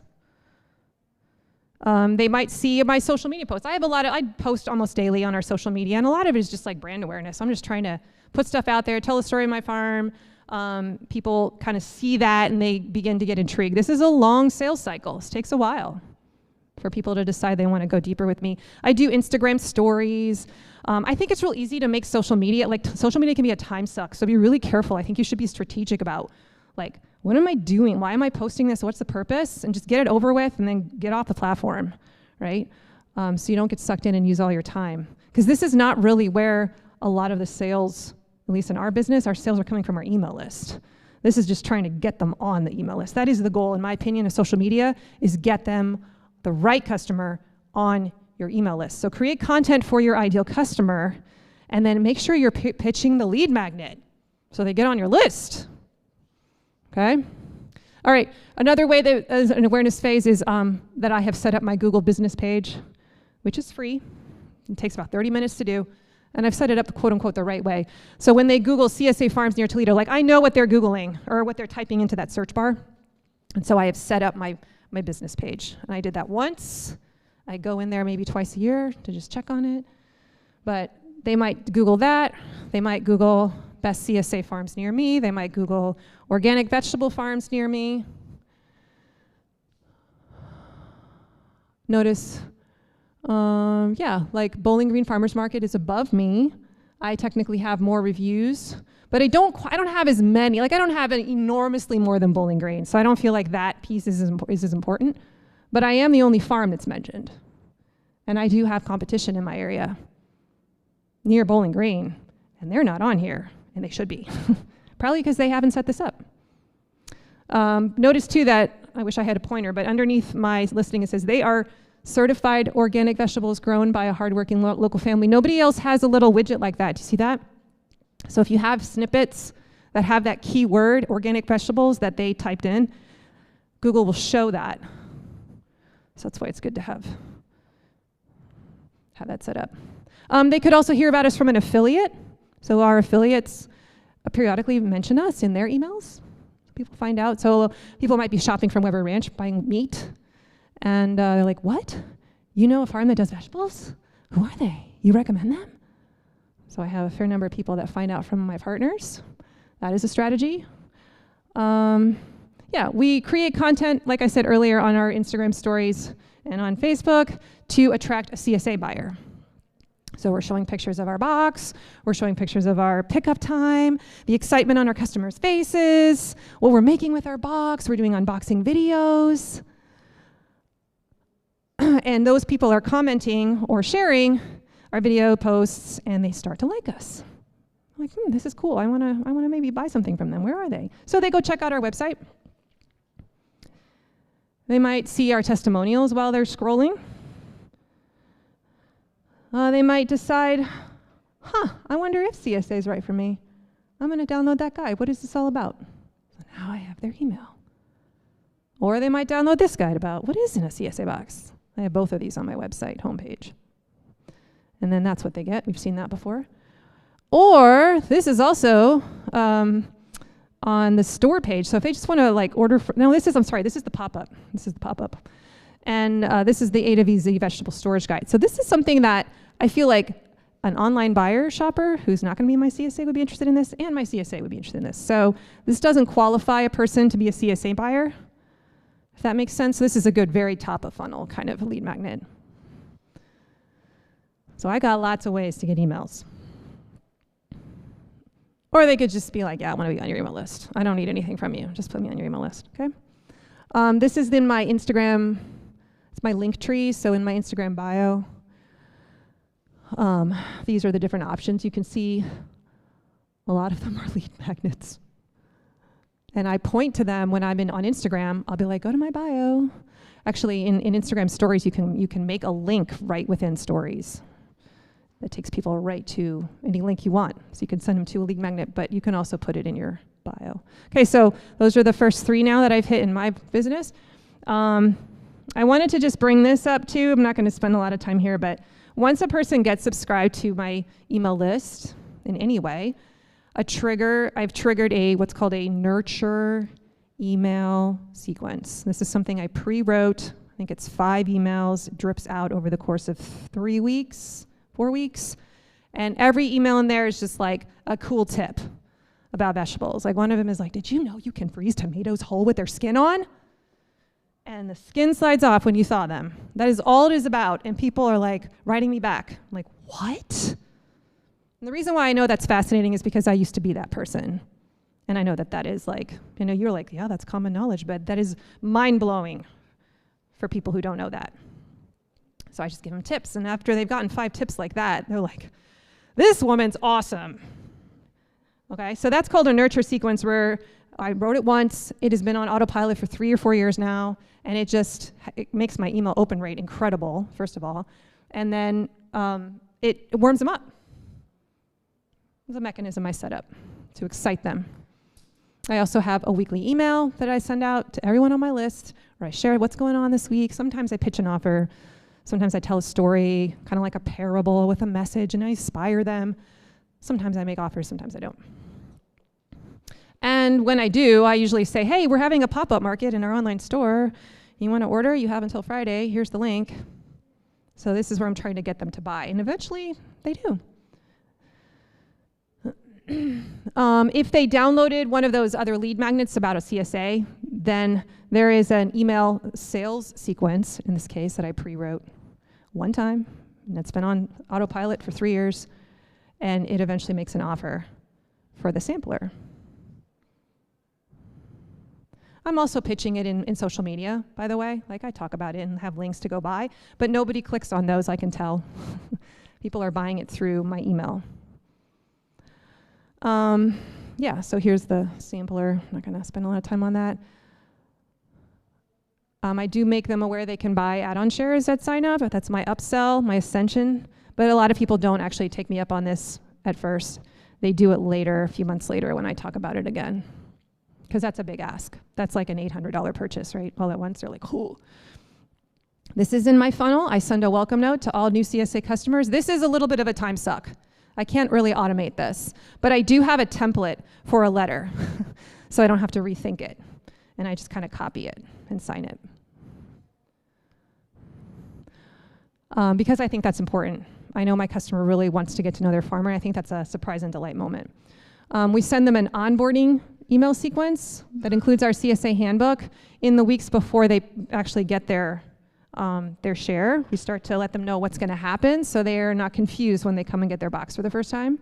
So I had to pre-write that, do that once a year, tweak it. We invite them into our private Facebook group for our CSA. And this is so powerful. I don't know if all of you need this, but like CBD, Facebook group, because those people like want to talk to each other and share their pain and their stories and what's working for you. And they feel like no one understands them. And giving them a place where they can find community, I think would be really, really powerful. And you can be featuring new products and try this for your dog. And like, you can do all kinds of stuff in there. So we have a Facebook group just for our CSA members where we do all kinds of cool stuff. And this is where we sort of go nuts with the excite phase. You do not have to do all of this. I think you really just need like one one or two things. But we have that free guide I told you about that they automatically get when they sign up in that onboarding process before we start our CSA. In that week, we give them this guide, and we kind of talk about it in the Facebook group too. We pull out key pieces, and we'll just post about it. Like, hey, you need to get green bags, Debbie Meyer green bags to store your produce. Or that stuff all comes from here. It's like our manual. We actually have a little digital library that, because I've made so much content over the last 4 years for them, I started losing track of it all, so I've now organized it. And we have some people that will get into this. It's almost like a Netflix for a CSA member. And they can come in here and learn, watch a quick mini course on the Beginner's Guide to CSA. So that's also part of our offer. This is the big one. We tell them to watch the weekly unboxing video on Tuesday nights at 8 p.m. Because we are trying to create a habit. And this is one of the core community habits that we have. And I actually hired her. She's responsible for it, to do it. She's my CSA coach, I call her. She's a nutritionist too. But she's in charge of doing that every week. So I don't even have to think about it. This is also part of the punch list in the early weeks. Onboarding in the early weeks. This has been really a big hit, creating a little bingo game. That's why I bring it up. These are all Excite phase strategies, okay? And then when they first pick up, we make it an event, and we make them make their own little car signs. We have a little contest for the best car sign at each site. And they're sharing recipes in the Facebook group, and they're getting to know each other, and everybody's becoming an expert in something, right? There's a sense of community that's starting to happen, community loyalty. That's all part of Excite. We have challenges and contests to fuel that. Here's some of them, you can see. Look at this carrot contest. Like, people were dressing up carrots. It was crazy. We invite people to come out and volunteer. We schedule them, get them out to the farm. If people come to the farm, I've noticed that they come back. I don't know. I'm actually tracking it. They will renew. Okay, so that's the first 5. There was a lot in Excite. I don't think you need that much, but I do a lot there, and I think that's why my retention is so high. And we do invite our customers to buy from our online store every week. Our CSA members get an email and say, hey, you can buy more things. We'll pack it up as a bonus store order and deliver it with your box. This is how we make all of our extra money, essentially, from our retail store. About 95% of that comes from our CSA members. We have bulk orders like canning tomatoes, sweet corn, peaches. We offer that as well. We make money from that. We have paid farm dinners. These are all like extra products in the product suite, right? And we're sending the ladder. We make more offers. We have a CS community supported fishery partner in Alaska. So we have a coupon code just for our members, and we get a commission from all sales that come from that. I just have to promote it 3 times a year. And then we lock in our CSA renewals. So this is, again, sort of asking people to buy again, getting to renew. And look at that retention rate. That's crazy. Before I started learning all this stuff, I was at 60%. And I think it's because we do such a good job with the Excite phase. Now we're moving into advocates. So I have a few strategies throughout the year that I do here. I do kind of schedule them, but we ask them to take a picture of themselves holding the box, and I save some of those pictures, and then I can repurpose them on social media with their permission. There are a few times scheduled in the year where I have a card that goes with the box, and it has that QR code. And I ask them to leave me a Google review. I put it in the boxes that are really good. We email customers a link to our Google review page at the end of the season, and we kind of say, hey, this is the time when we're trying to get new people. After we renew everyone, we'll have some openings, and we need to have more reviews on our Google page. Please help us.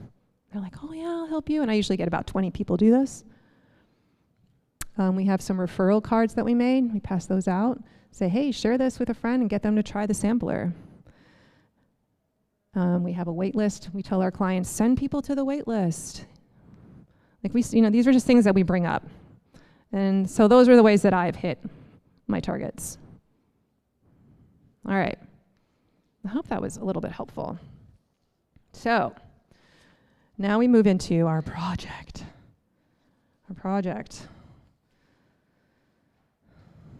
I want you to take a quick moment.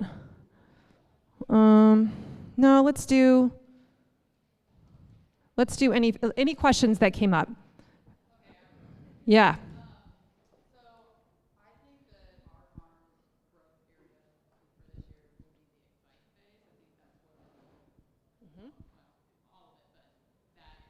I love that you're picking one area. Yeah, that's great. Can I get this? Facebook group for a long time, and I've shied away from it.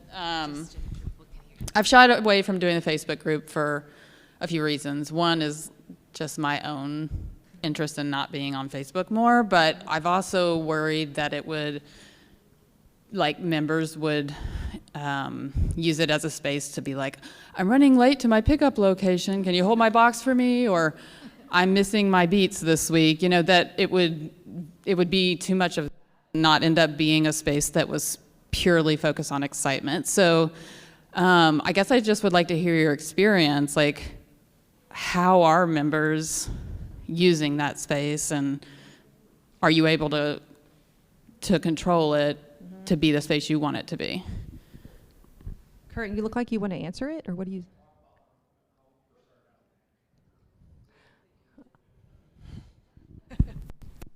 Talk about how it started out, because we had those same issues. Yeah. So at the beginning, when you start a CSA group, like it's really quiet. Nobody talks, and that's just because they're scared. You have to build trust. You have to show people, like, show them the way. This is what this group is used for, and they need to know that if I post something, I'm not going to get shot down or like, yeah, eaten alive. So what I recommend is that you seed the group, that you talk to 10 specific clients, and you say, I need you to be like patrons of the group for 3 months, and I need you to go in there and like comment on everybody's post, just like, awesome idea, you know, like coach them to be positive, social, what am I trying to say? Yes. Encourage them to post at least twice a week, something, just to show, to mirror to the community that this is what people do in this community. You also, you want to set rules in every group. When you first set it up, you have a place where you can set rules. And I pin that to the top of the group. And I'm like, these are the rules we live by in here. And, you know, when I see behavior that's not doing that, I either delete it or hide it, but I usually try to reach out to the person and explain to them why. Well, I say you cannot promote other things without my permission. And I say, now it's kind of like, be nice, like, so we're not here to tear each other down. And I'm trying to think of other problems that we had. Like, there were a few times where somebody came in and said something bad about a box experience. And so I said, if you're having an issue with the box, I'd really appreciate if you would just reach out to me directly as the farmer, instead of putting it in the group, because that's just the classier way to do it, right? So I do put that in there, but it still has happened. But it's interesting because now we're at the point where the community rallies behind us if it happens, and they're like, oh, I'm sure it was just a mistake. You should reach out to her. She's really good about, she wants us to reach out through email. So just email her or text her and let her know what happened, and she'll make it right. So, and then I always show that I responded to the critique, right? I'm like, hey, we took care of that. Thanks for letting us know. I'm sorry we disappointed. Those are some of the things that come to mind when you ask that question. But you should expect it to feel like a ghost town at first, and you really are like setting the stage for what goes on in here. You'll be creating a lot of the content initially. So that's why I hired someone ultimately. I'm like, Katie, you just need to be the person that does a live video unboxing once a week. Show them what's inside, how to store it, talk it out. And then she's responsible for posting like once a day, an idea, a tip, a recipe. So if you want to barter that, have somebody who's good at it and be like, this is your job. And then you pop in occasionally because they want to see you too, but and it's off your plate. Those would be my thoughts. Yeah. Okay. Any other questions that came up today for this part? Yeah. Right.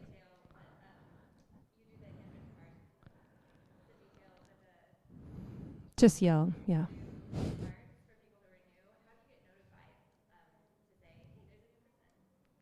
Well, it comes through my store, so I'll, when I see that a new CSA, like a new order has come through, this is only for a CSA member that I do that. And so when I see it come through my email, because local line notifies me. And if it says that they bought a CSA share, then I go in and write. I have to actually, it is a time-consuming step. I have to go in there, get their address, write it down, put it on an envelope. But I have the stack of envelopes right there. So it's like, I don't have to go find the envelopes. I actually have a stack of like 30 of them in my hotel room, because I'm going to have to write. I have to write a note to all of them. So. Correct. Yeah, and I know that because I've already pre-sold.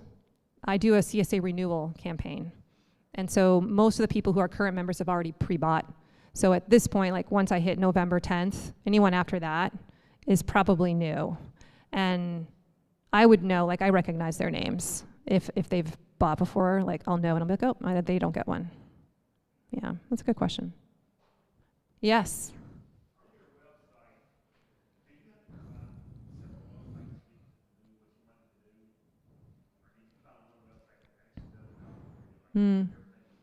Yeah, no, I sort of had to piecemeal stuff together. How many of you are using your online store as your website platform? Okay. So I have a separate website URL, and then I have a store platform that I link together. So when they click the Shop Now button, it's going to Local Line, my store page there, right? I'm trying to think of like some of the things that my website, I use a WordPress website, which I think is the best. Those are hard to do yourself though as a farmer. I'm a little more advanced. So the thing that I care about is am I able to create these, does the design look good? And how does the SEO piece work? So that would be my concern about having like a store as your platform. The SEO juice from Google isn't going to be as good as if you have your own website too. Does that make sense? You are? Okay, good. I'm trying to think, are you asking about tools? Like all the different tools and how they... Because I tried a few years ago trying to do a website. I went through 3 or 4 different ones. I got tired of it because I couldn't find them work the way I wanted to. So I just dealt with the other way with doing a website, and I just use Facebook. But I like to get back to having a website where I can have an actual store where I can do the add-on products, especially the value-added products to the boxes and so forth. The danger, I'm sure you've heard this, but the danger about making Facebook be your store is that if Facebook decides they don't like you anymore for some reason, then you've lost all your contact. So that's very real. I've heard of that happening to farms. So I think you need to have another place to send them to, even if like you're sending them to the website and then the link is to the Facebook page to buy it. I mean, I guess you could do that, but you need to have another place where they know to go find you, the source of truth, right? Yes.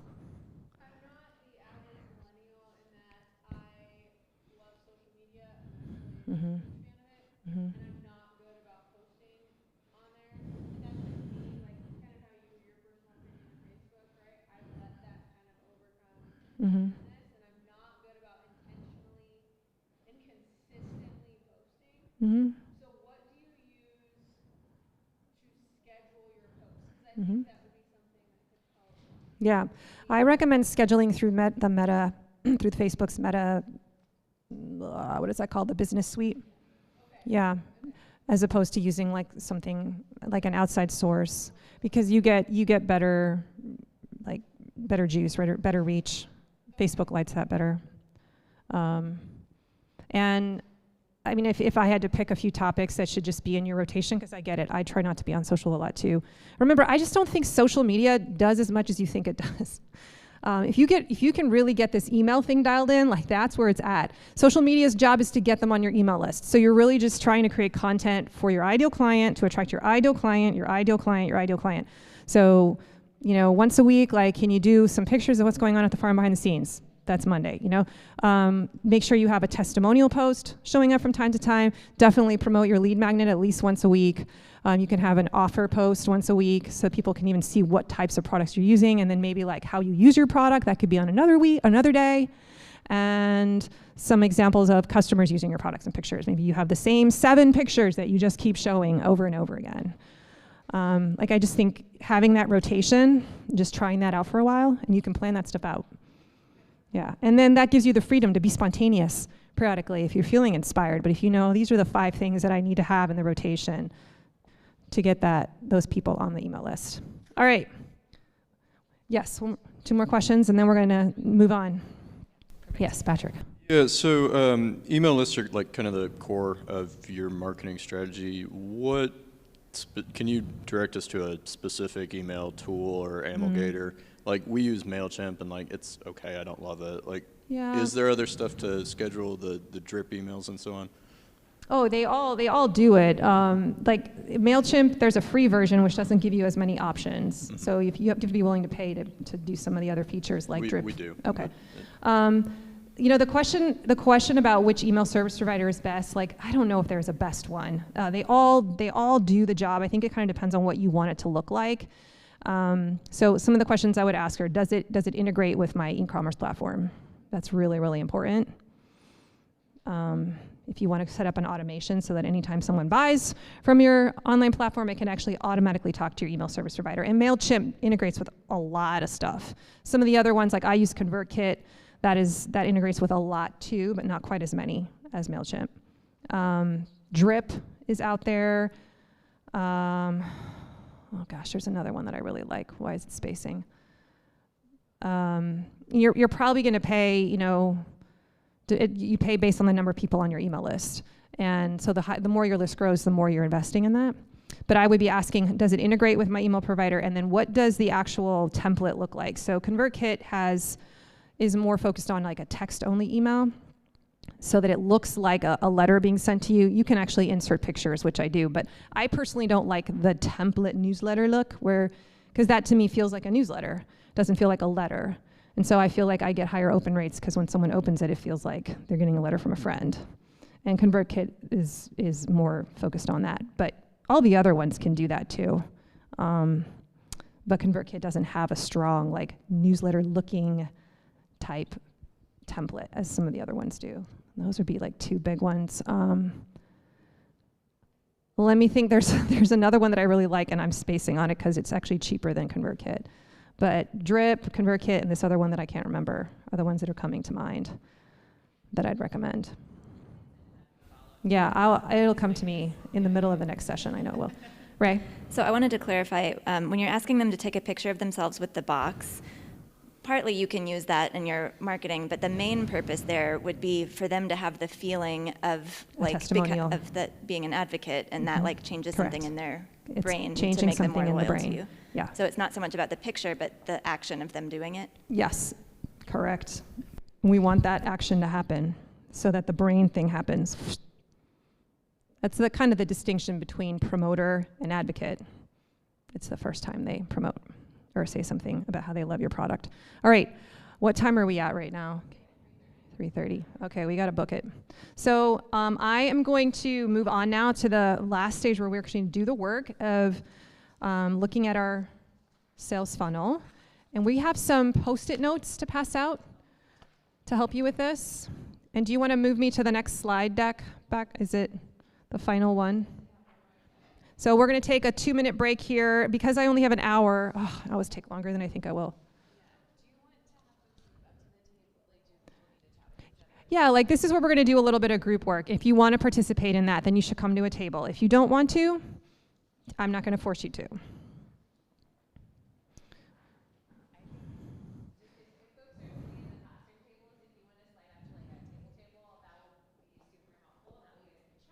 Or you can come to a table that doesn't have as many people at it so they can have a better discussion.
All right, you're going to want to get your workbooks out for this.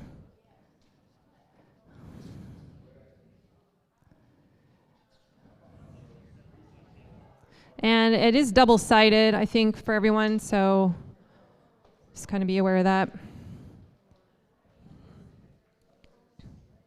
You might even want to tear off the first page and flip it over so that that customer value journey chart is showing.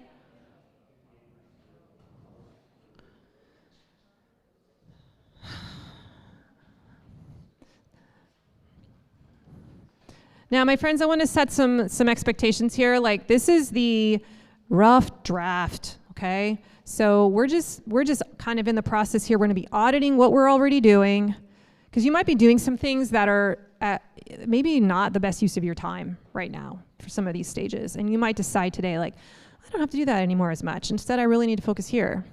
So we're kind of half auditing, but also half brainstorming new things that we could add. My goal is not to make you leave here and think you've got to go do them all next week. Oh my God, no. You're going to pick one area, one block. You're going to decide which one is the most important to focus on first. I'll give you some guidance. And then you're going to try to build that element in the next few weeks. We built our sales funnel over the course of 2.5 years. It took a while to build all those pieces in the machine. But once you have, it works for you. And then all you have to do is push the flywheel from time to time for certain areas. It's pretty cool. And you'll see what's working, what's not working. You'll optimize it even more. So, okay. We have Post-its for most people. You'll probably need more, and if you do, we'll hold up your hand and tell Katie, and she'll bring it to you. Where's my clicker? Here we go. So first I want to make sure you know which funnel you're auditing right now, which one you're going to try to focus on. Just pick one. What's the offer? What's the enterprise you're going to focus on? Make a decision. What was that? Just mentally make that decision right now, okay? And the first thing that I want you to do is talk in your groups with each other about your ideal customer and what their problem or pain point is that's driving them to you, or their desire. Like, what do they want? And the answer is not vegetables. That's the physical thing. What do they want underneath it? What's driving that? It's usually a feeling. Try to identify that. Okay, so if you want to jot down some ideas for like a minute, and then I want you to share in your group one thing that you came up with. This is going to be a 5-minute exercise. So first take a minute to jot down some ideas on that first page of who is your customer. There's a section there. What is the pain point? What is the problem? Or what do they want? Jot down your ideas first in that workbook.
Okay, why don't you start talking to each other?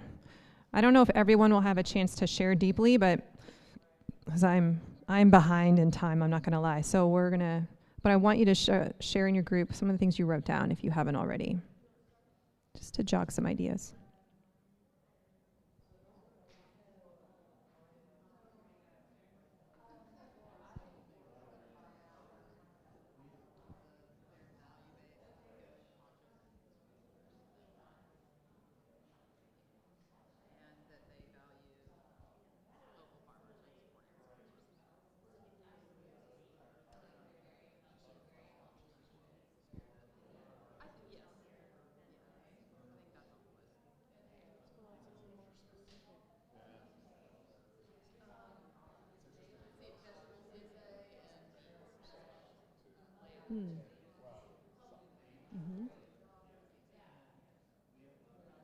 Did you just say mushrooms? Mushrooms, asparagus. Okay. So what does your customer, why are they buying your mushrooms? What's special about yours? Romance around his house. Okay. That's And how do they feel when they get to eat those mushrooms? well, we're just starting, so. Yeah. Let's go. All right.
All right, I'm going to draw you guys back. Hopefully you got some interesting insights. This is a place you'll want to come back and revisit, and a great way to figure out this information, if you don't know it, is to ask your customers. Well, you're going to save a lot of time if you just ask your customers and you find out what is the problem that you're solving for them. You will learn so much. It is not what you think it is. And then you talk about the problem incessantly in your marketing, and you will attract your client. All right. Just as an aside, people buy feelings. So when you're advertising, when you're talking on social media, when you're trying to attract your audience, people respond to feeling words a lot. They respond to transformation, a promise, a new life, the hope. And so as opposed to talking about your features and your benefits, or excuse me, your features and your bullet points, and it comes with this many vegetables, and you will have this, this, and this in the box in a newsletter, and like, that's not as interesting as this is gonna expose you to all kinds of awesome foods, and you're gonna feel creative in the kitchen, and you're gonna get to live out your creative self. And like, when you start to talk about words about what you're gonna become and the feelings that are attached to the problem, like that's actually in sales psychologically, that it's the emotion that sells. So I just wanna kind of point that out to you as you're thinking about the problem that your customer has. When they reveal this stuff to you, you're gonna learn that information, then you're gonna use that to help you talk to your clients. This next, so turn the page of your workbook, and there's a whole section on defining your offer. I wanted to spend some time here, but we don't have time to spend. So this is where you will come back later and you will write out the specifics of your offer. So for example, if you're a CSA farm like mine, this is where I would say, this is what comes with my offer. You will get, and so there's bullet points. There are the features. You get 18 weeks, a weekly box of vegetables, 5 to 7 items each week. They are certified organic. In addition, you're gonna get a newsletter that explains recipes. You will also get access to a Facebook group where you can meet other people in the community. You'll get access to farm events, right? Like, you start listing all the things that come with the package, in my case. But you're also thinking about, when you're writing down your offer, you're also thinking about the non-touchables, the things, like I can touch a recipe PDF. I can touch vegetables. But you're also trying to talk about like the promise, the transformation. Those are part of your offer. Like, this is what comes with my product. You are going to change this way. And that's kind of something you want to brainstorm. And the greater your transformation, the greater your product promise is, the more you can charge, in my opinion. Like, if you can really dramatically impact someone, they'll be willing to pay for that. So when you think about pricing as part of your offer, so don't just compare your price to Kroger. Like, if you deliver something, a significant life transformation, don't feel bad about that. Like, that's awesome, and you should charge for it and not apologize for it. So we're thinking about, like, what is your price? What is the promise? What is the transformation? And what kind of support do you offer? Do you need to specify that in your offer? Almost like tease out the onboarding, right? Like, hey, when you get this, I'm not gonna leave you hanging. I'm gonna help you succeed by doing this. Those are all things to consider talking about when you talk about your offer. And so later on, I want you to spend some time thinking about that. But for now, you just need to know, like, what is your product? We're gonna skip ahead to the awareness phase. How will customers first find out about you? List 3 places. How are you building the KLT factor? I didn't talk about that before. KLT stands for the know, like, and trust factor. So that's what happens during the stage of the brand awareness. You're trying to create content that's making them feel like they like you. They trust you. They know you. They understand your story and what you stand for. So this is where the Post-it notes come in. Now, you can either jot down your ideas in that block on that workbook, but ultimately I want you to pick 3 of your favorites and put 1 on each Post-it note. And you're gonna stick those Post-it notes, I like being visual, on like the block aware. Does that make sense? They'll put them like right here. So you're like, okay, these are the 3 ways I'm gonna hit aware. You might have more that you've written down in that workbook. That's okay. Start first just writing them down on your workbook, but then pick your favorites and stick them on a Post-it note. You may end up moving these Post-it notes around. That's kind of why I like to do the Post-it note method. So, did I have a slide for this? Here were some ideas that we talked about earlier. You're going to have a sign at the market. You're going to be able to be found on Google, so you're going to go set up your Google business page. You can put that down as an idea. Where are people finding out about you? Where are they seeing you? Maybe you just have, hey, I've got social media presence. I'm posting 5 times a day, 5 times a week on social media, and that's one of your Post-its. So take some time now to just jot down those ideas.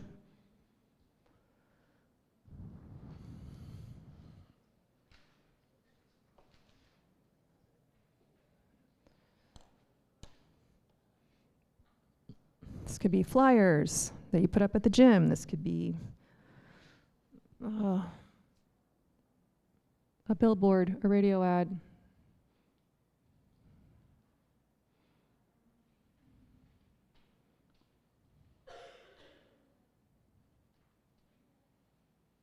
An article in the newspaper.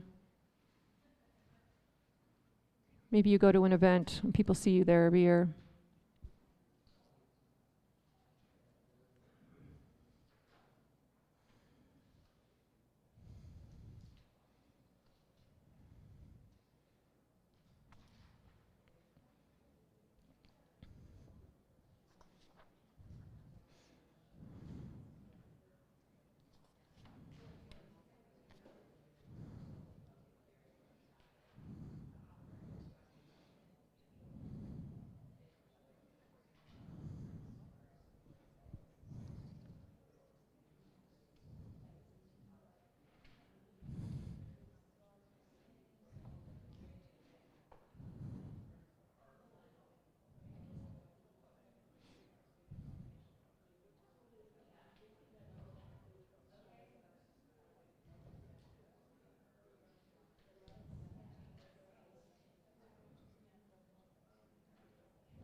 I have a feeling some of you are already doing this pretty well, especially if you're doing a lot on social media. You're probably hitting the awareness phase in social.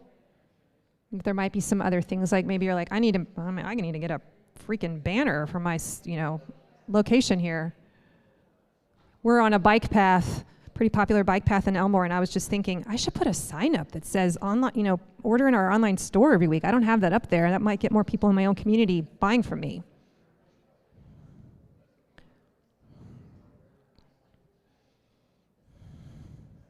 Okay. There's another box underneath there. What are you going to focus on in your messaging at this awareness stage? I really want you to focus here more on like social media. So what's the kind of stuff that you should talk about on your social media to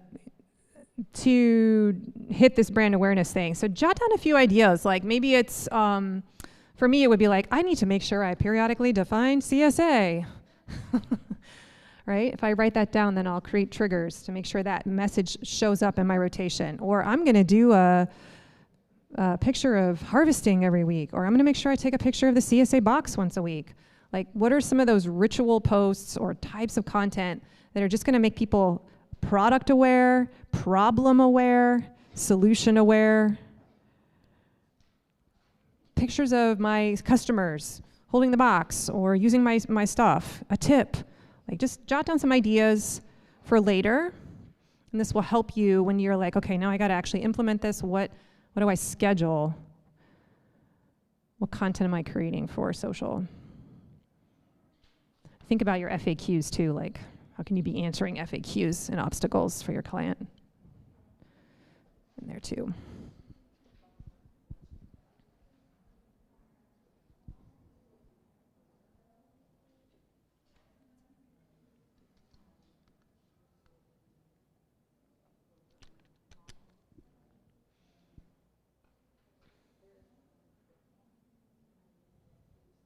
I am watching your body language to kind of see when you're done so we can keep moving. So.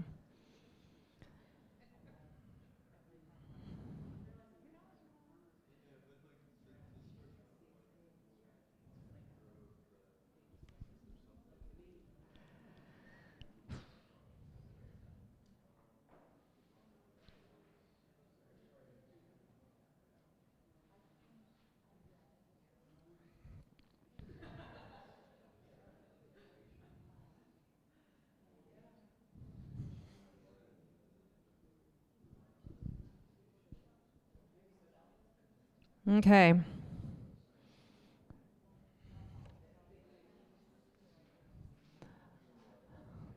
The next stage is engagement. I bet you're doing this too already. And maybe there's a few different things you want to try or explore. This is where some of this is happening on social media, but some of it's happening in person with you. How are prospects actually interacting and talking to you, talking back to you before they buy?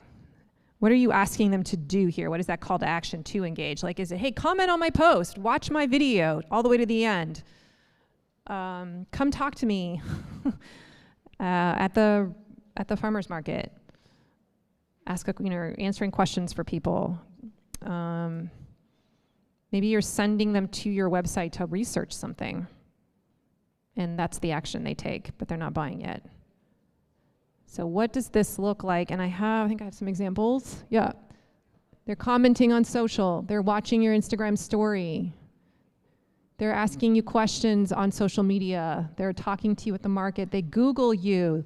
They go to your website. They try a recipe you suggested.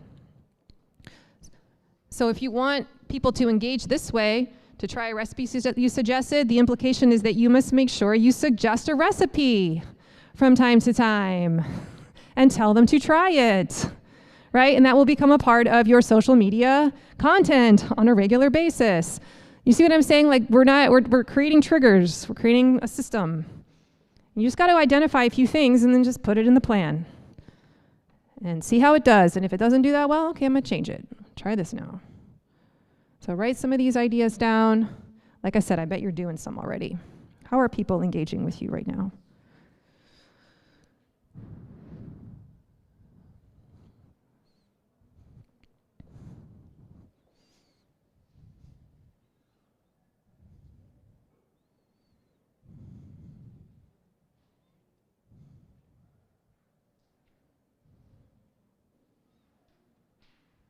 Maybe some of you have a product that requires a sales call, like a side of beef. Your person has all kinds of questions about that cut list, let me tell you, that only you can answer. And you might require a phone call and engage with them, explain it to them.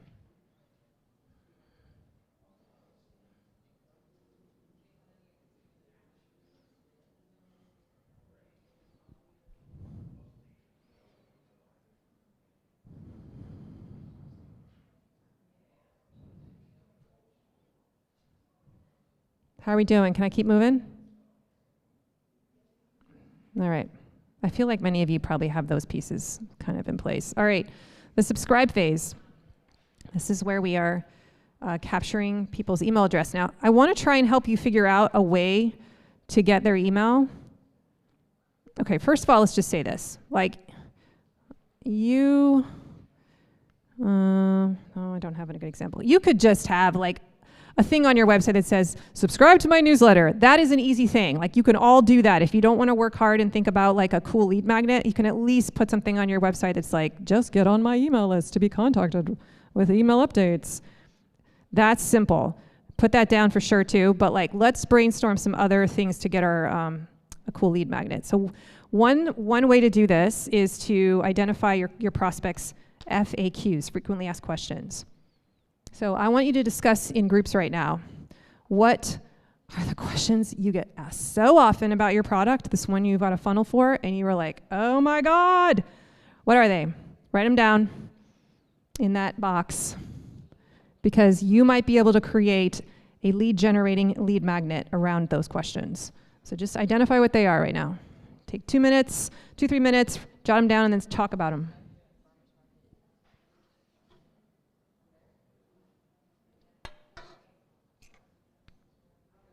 Here are some examples for me up on the screen. You can read them.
I'm thinking about you, like maybe one of your lead magnets.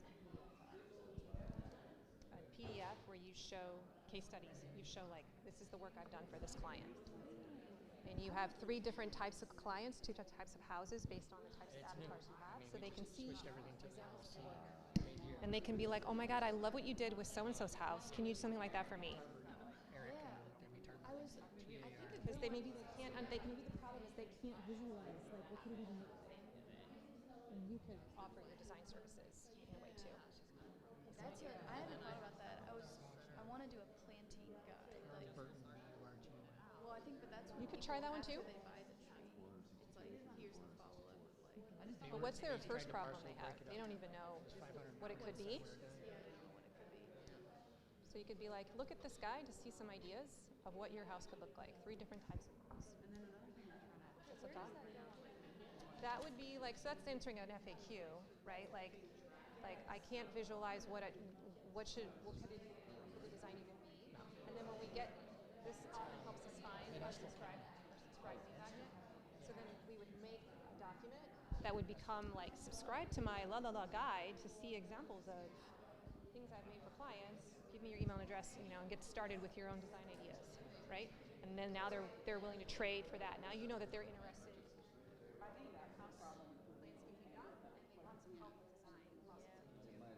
Kind of know where they are. Yeah. Sense like you have to wordsmith what you'd call the guide, but like, yep.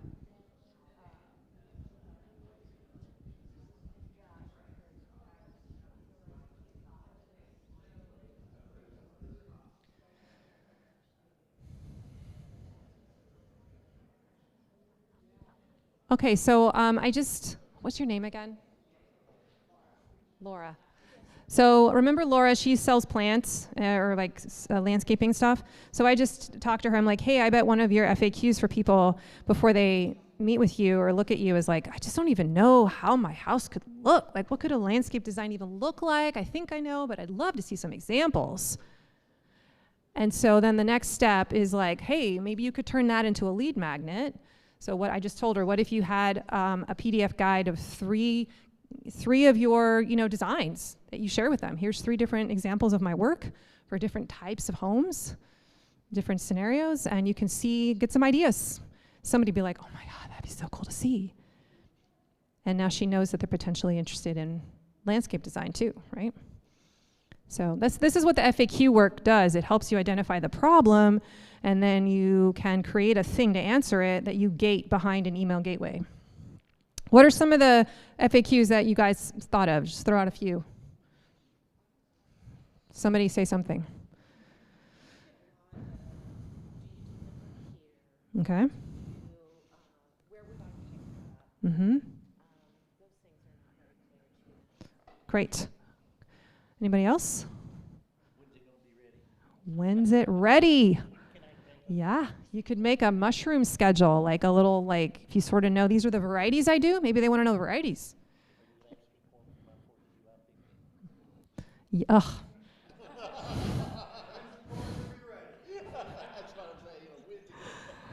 I love that. Yep. Yes.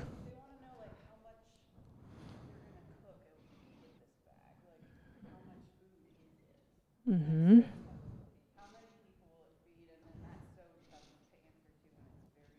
Mm-hmm. Okay. You could probably just put that somewhere in your website. Get on my list. If you want to know when the sweet corn's ready, I'll email you. But you got to get on my email list. And I'll let you know every July 10th or whatever it is, right? Then you know they want sweet corn. And now you know that every week you send them an email. I got more sweet corn. I got bulk sweet corn. Okay. So, the next step, the kind of next 2 steps here are like related to that FAQ question. So how are you going to be collecting that contact information? is it going to be just that simple, hey, get on my email list, I'll let you know when the sweet corn's ready, or just, hey, just get on my email list if you want to know updates from the farm? Or are you going to try to make a fun lead magnet? Where and when will you talk about it? So this might be where you just say, I'm going to make a lead magnet. I brainstorm some ideas in a second, but like, I'm going to have a lead magnet, and I'm going to post it every 5 days on my social channels. If you do YouTube videos, I want to make sure I bring up my lead magnet in every YouTube video at the end. I don't know, I'm just brainstorming, right? But like, when are you talking about it? I'm going to put it as a pop-up on my website. That would go on a Post-it note. Okay, so put that down. So here's that example of my A to Z vegetable storage guide. You guys make something like this. This is so easy to make. Just it doesn't have to be as big as mine. And this is really, it does really well for me. So what lead magnet could you use to collect email leads? So this is where I wanted to brainstorm some titles, and that work you just did with the FAQs, maybe you could think about, well, what would be a good one? You guys feel free to use mine that I've shared. Like, oh, that was a good idea, Corinna said. 6 questions to ask before you join a CSA. I'll make one of those too. Learn from your farmers. This is I have this as a group activity. So now that you've talked about some of those FAQ ideas, like what does that mean? Like how could you turn that into a lead magnet? Do we have any beef people in the room? Like who do sides of beef? Who do cut lists? A couple of you? Okay, let me tell you right now that people do not understand, they're first learning, they do not understand how the cut list works. So if you give them a sample cut list filled out, this is a popular way people fill out our cut list the first time they buy. Oh my God, thank you, you just made my life easier. Or you could have a video. Watch the video for how to fill out a cut list. But you only can watch it if you give me your email address. Or you can deliver the cut list in the first place, so they can fill it out once they watch your video that you have on your website that's not gated. I don't know, you could do lots of different ways. But that is why I didn't buy for the longest time, because I was like, I don't get this. Or maybe it's everything you want to know about buying a side of beef, and it's a guide that you've written, and they get that if they give you their email address. Okay, so brainstorm some lead magnet titles here for a couple of minutes with your friends or by yourself, based on what's the next step? Like, what do they need to know? What do they want to know? How can you qualify them? How can you help them self-qualify? What will solve a problem for them? And if you want me to come to your table to help you, I can. Just let me know.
I'm just listening.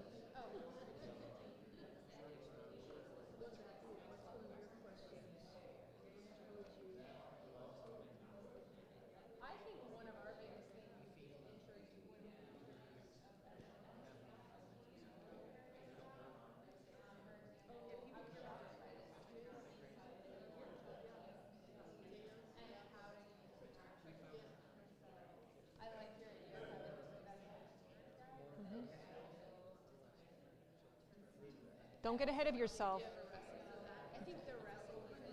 Recipes is a great idea. Mm-hmm.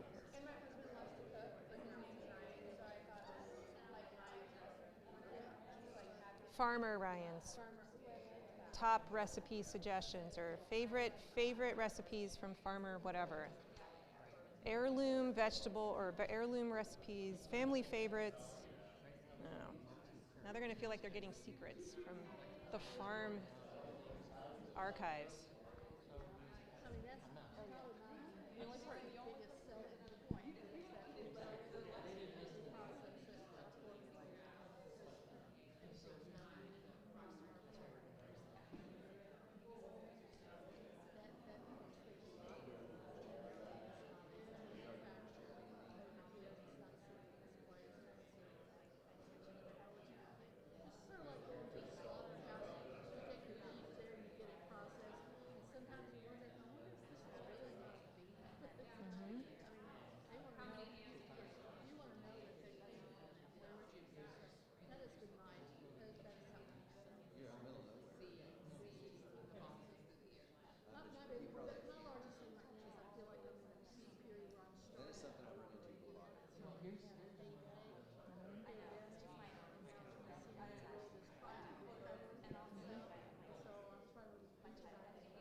Yeah. You have to watch out too about making claims, right? Yeah, that's tricky. Yeah. Can your customers speak for you though? Like, could you put a document together of success stories, or like, I don't know if you'd call it success, but like, yeah, different scenarios that were.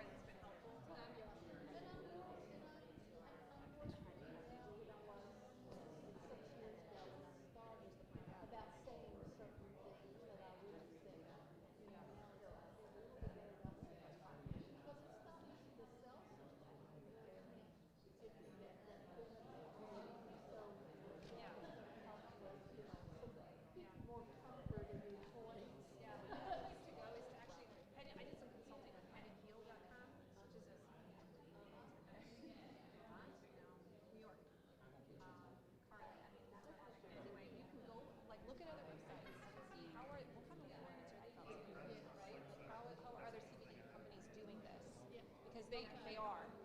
They've got this system in place. Yep. Yep. All right.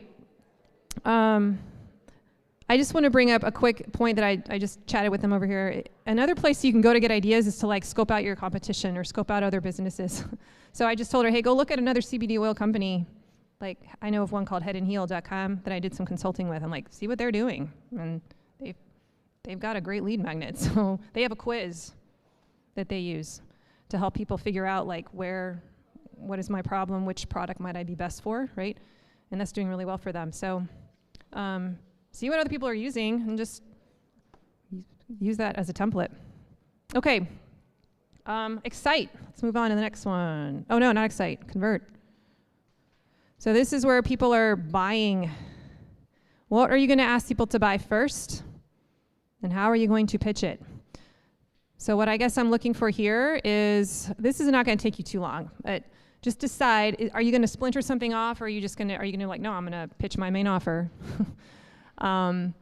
What's that gateway thing? And are you going to use it? Are you going to use email? Are you going to post it on social? Like, where are the different places that you're going to be pitching it on a consistent basis? Just write that down. Where is this happening? Because you do have to actually make the offer at some time, over and over again, if you want people to buy it.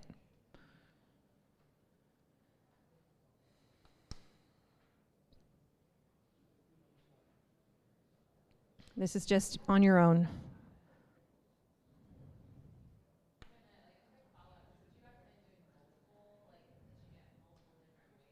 Mm-hmm. Yes.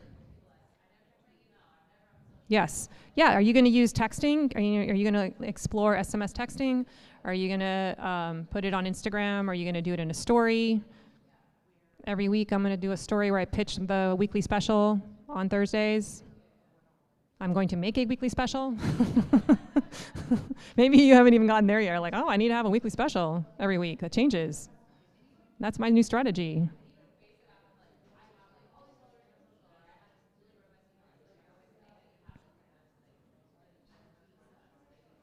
Mm-hmm. Or I'm emailing my restaurant list on this day with the availability list, or my wholesale clients on such and such day. Like, when is this happening?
Okay. This is my favorite question of the whole session 3. We're going to move on to Excite. What does success look like for your clients? You've got to have a picture. So, this is a group activity, and this is fun. I want you to imagine that you have a camera, your little iPhone or whatever camera you have, phone, whatever, and you get to follow your customer around for like several days.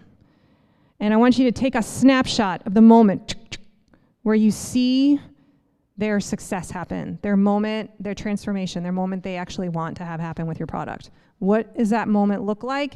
And write it down.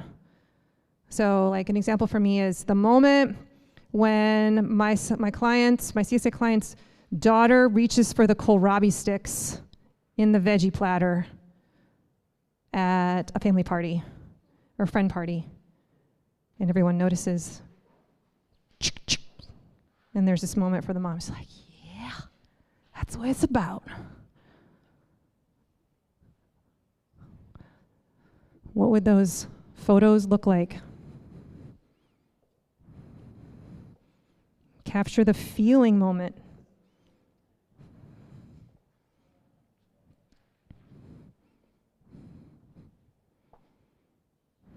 The moment they walk out and see their landscaping, and they look over and see their neighbor, and their neighbor's looking at their stuff with their mouth open, and they're like, yeah, my lawn looks awesome, doesn't it? And they're proud, and they know it made them look good in their community. Click.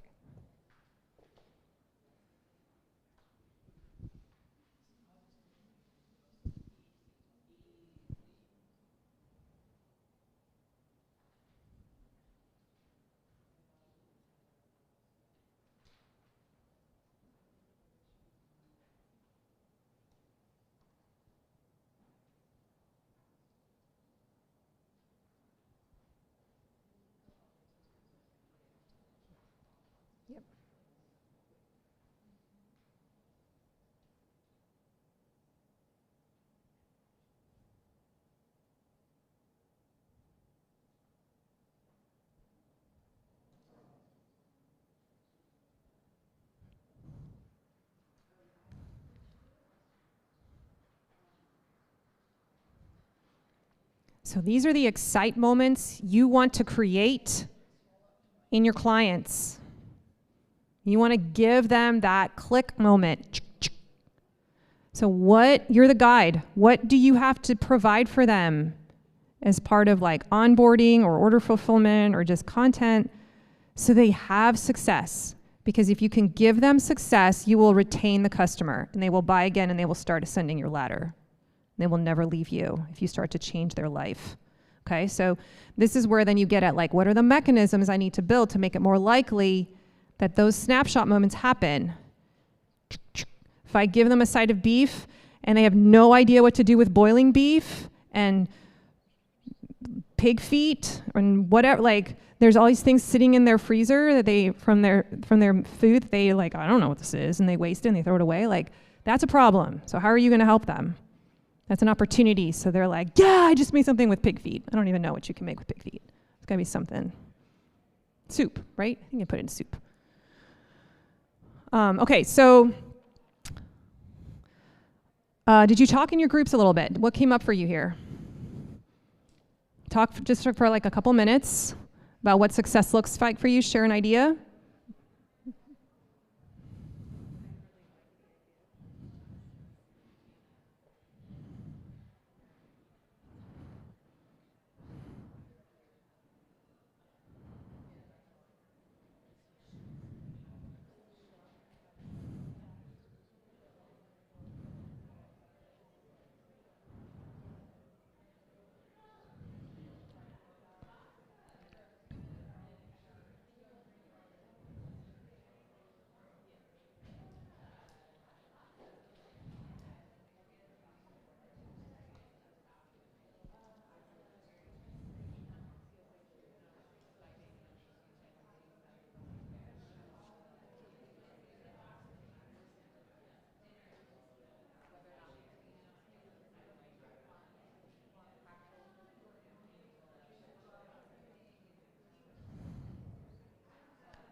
All right.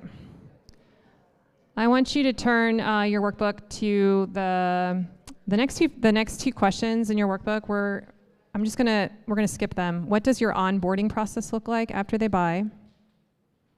And what quick wins do you want to give your client? If something is coming to mind right now for you, like for me, it was like, oh, I'm gonna write a note to them. Brand new customers get a handwritten note for me. That's a surprise and delight moment. I would write that quick on a Post-it note. But this is something that falls under the excite phase. It's another way of trying to help you find excite phase mechanisms. So this is stuff you're gonna work on your own. If something is coming to you right now, jot it down. But I wanna skip ahead to, for the sake of time, to our ascension ladder. Okay, whoops. So this is where you make your money in your business, remember? So you want to spend some time here thinking about this. What else can you ask them to buy next? So write this down. What is the other products that you're going to offer them throughout the year? What could they be, and in what order should you offer them? Remember that Weber Ranch, how they started with the eggs? They went from least expensive to most expensive. You want people to collect your stuff. So what's the right order? So just quickly jot down your ascension ladder, some of the different things that you could sell to the same client. This could be upsells, could be other enterprises and products in your product suite. So that you have that in front of you, like, oh yeah, I've got to make offers about these things too.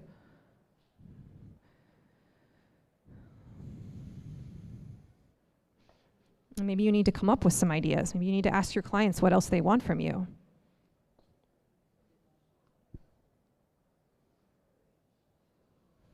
So jot down some ideas.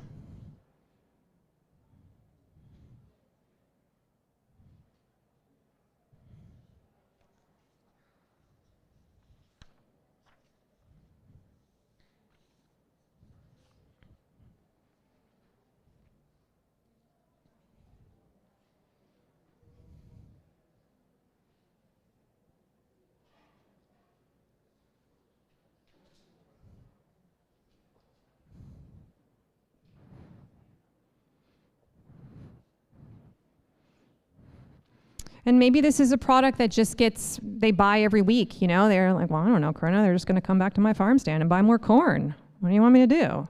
Okay, we'll just write that down. Like, I'm gonna keep asking them to buy corn every week. And maybe I'll ask them to buy a big bag of it, a bushel, so they can freeze it.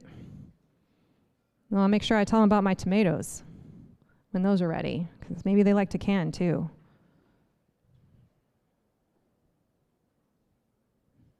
Maybe I'll tell them to come to my corn maze. Maybe I'll sell pumpkins, right? Like, just what are the big things that draw people in?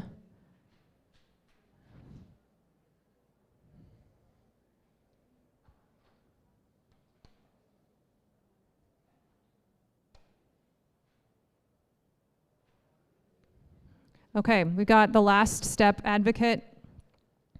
This is where we're asking for the testimonial or the Google review. How are you and when are you getting that customer to leave you that testimonial?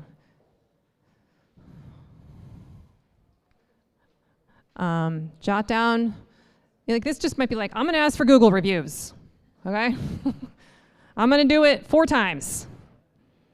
And if you get as specific as this day, you know, this time of the year, this season, this time of the season, and this time of the season. Or I'm gonna do it through, I'm gonna ask 20 specific people that I know will give me an awesome review. I'm gonna just email those 20 people. Maybe that's your strategy. So here's some examples of what that could look like. You can look at that. Write down some of those ideas in the advocate.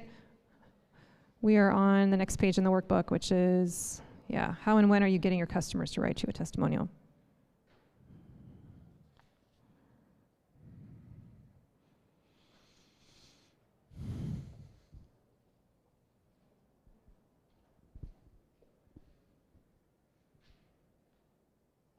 And these are important. Remember, they're great for, you can use these for social proof to help buy more of your stuff later.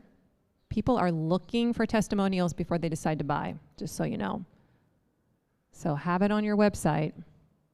Have those testimonials on there once you get them. But you also just want them for your Google SEO.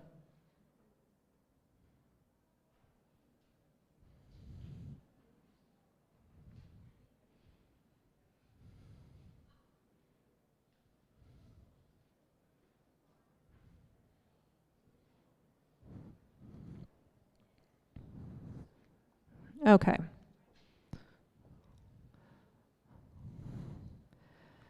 The promote phase is how I'm going to skip this one too, for the sake of time.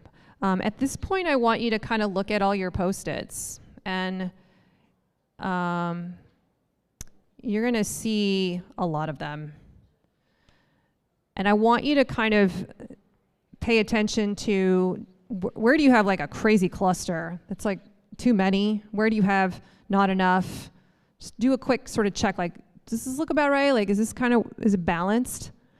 But I also want you to do like an assessment moment here, because again, I don't want you to go home and feel like I got to do all these Post-it notes. No, you're going to pick one box to focus on this winter and try to build that one thing and make a focus like each, maybe next, not semester, but like next time around, you're gonna work on the subscribe. Like, I want you to make an assessment, right? Like, which is the thing that I feel energy for? Okay, like, oh, that feels easy. I could do that. That does not feel overwhelming. That should be a clue. Like, that might be something you should do first. Or I would also say to look at, I talked about earlier, like the excite phase. I feel like the order fulfillment piece is super important to dial that in, and then work your way backwards out from that point. So if you have some energy around excite, that to me feels like that is like the perfect place to start. So I want you to kind of identify, this is the place that I feel like I'd like to give some attention to in the next few weeks, and I'm just gonna work on building a mechanism around that and get that in place. And that's my goal, and I'm gonna feel really good about it when I'm done, and then I'm gonna be like, okay. Okay, so I want you to figure out what that is right now, and then I want you to just claim it and speak it out in your group to your cohorts at your table. It's your little accountability moment. If you speak it into the world, you might actually do it. So what's the one that you feel like you got to work on, that you feel like you could work on, you might actually be successful working on?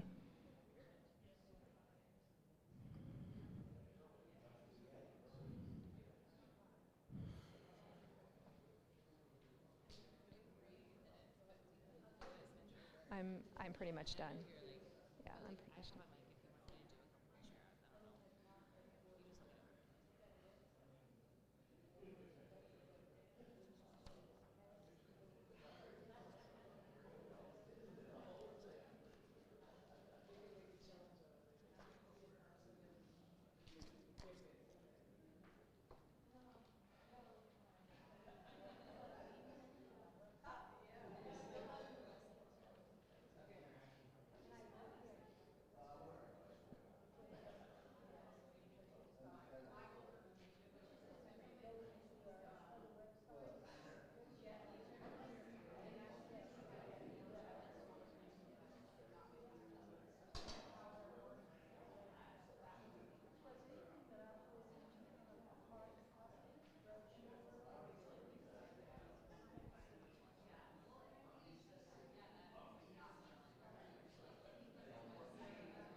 All right. In your workbook, I want to draw your attention to the last few pages. There is my sales funnel for my farm, all printed out so you can kind of see an example of, I mean, this is super detailed. I was trying to think of all the different things that I try to get my ideal client to do, but this sort of helps you kind of see like what could be possible for you to just write out. Like, this is my vision board, right, for the ideal sales journey. Not everyone will do it exactly this way, but this is when I say, hey, build a sales funnel vision, like this is kind of what I'm going for. And that's where you basically just take all those Post-it notes and you kind of put them in order. I have run out of time. I am willing to stay here and answer questions for you, but the next step, if you want to continue to learn from me, I have this amazing podcast. I have 190 episodes now. It's been around for like 2 or 3 years. It's called the My Digital Farmer Podcast. This is on the last page of your workbook. If you are a podcast listener, I encourage you to subscribe and listen. That's a great way to keep learning. I have an email list. If you want to get on my email list, you can subscribe at mydigitalfarmer.com/subscribe. And you will get a 3-month marketing training dripped out to you over email, 1 email a week for 3 months, where I curate my best stuff and I walk you through the jungle step by step. It's really good. So yeah, that is also on the last page, and I'll encourage you to get into my ecosystem. I had hoped to have some of you stand up here and get in the hot seat and share your funnel. I'm sorry we ran out of time, but I'm happy to stay later. And you can either ask questions or you can share your funnel with me and just get my guidance. I'd be happy to talk to you. Do you have anything, Katie? The yellow slip, so if you guys could just fill out a short session on the workshop and hand that back before you head out of this room, that would be great. And just thank you guys for being here. I want to give a round of applause if you guys can do that with Corinna.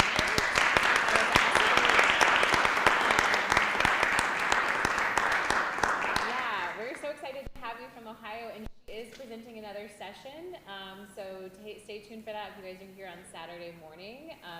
Her and Ray in the room as well will be doing a session. So look at that, look at the agenda. If you have questions, Corinna's going to be able to hang around for a little while, and we'll try to do a follow-up. So everyone in the room, we did record, and we'll try to a part of that recording out if you want to refer back to it, the slide deck, just to kind of give you guys additional resources. If there's anything we think of, we can put it in that follow-up email. And if there's something else that you're curious about, let us know. So thank you all. Appreciate it. For being here. Don't be discouraged. I know it's a lot. Just like piecemeal it out, guys. Yeah. It took us 2 years to build our funnel. So slow and steady wins the race. Pick one thing. Yeah. Now you know the frameworks. Just pick one thing. Thanks, guys.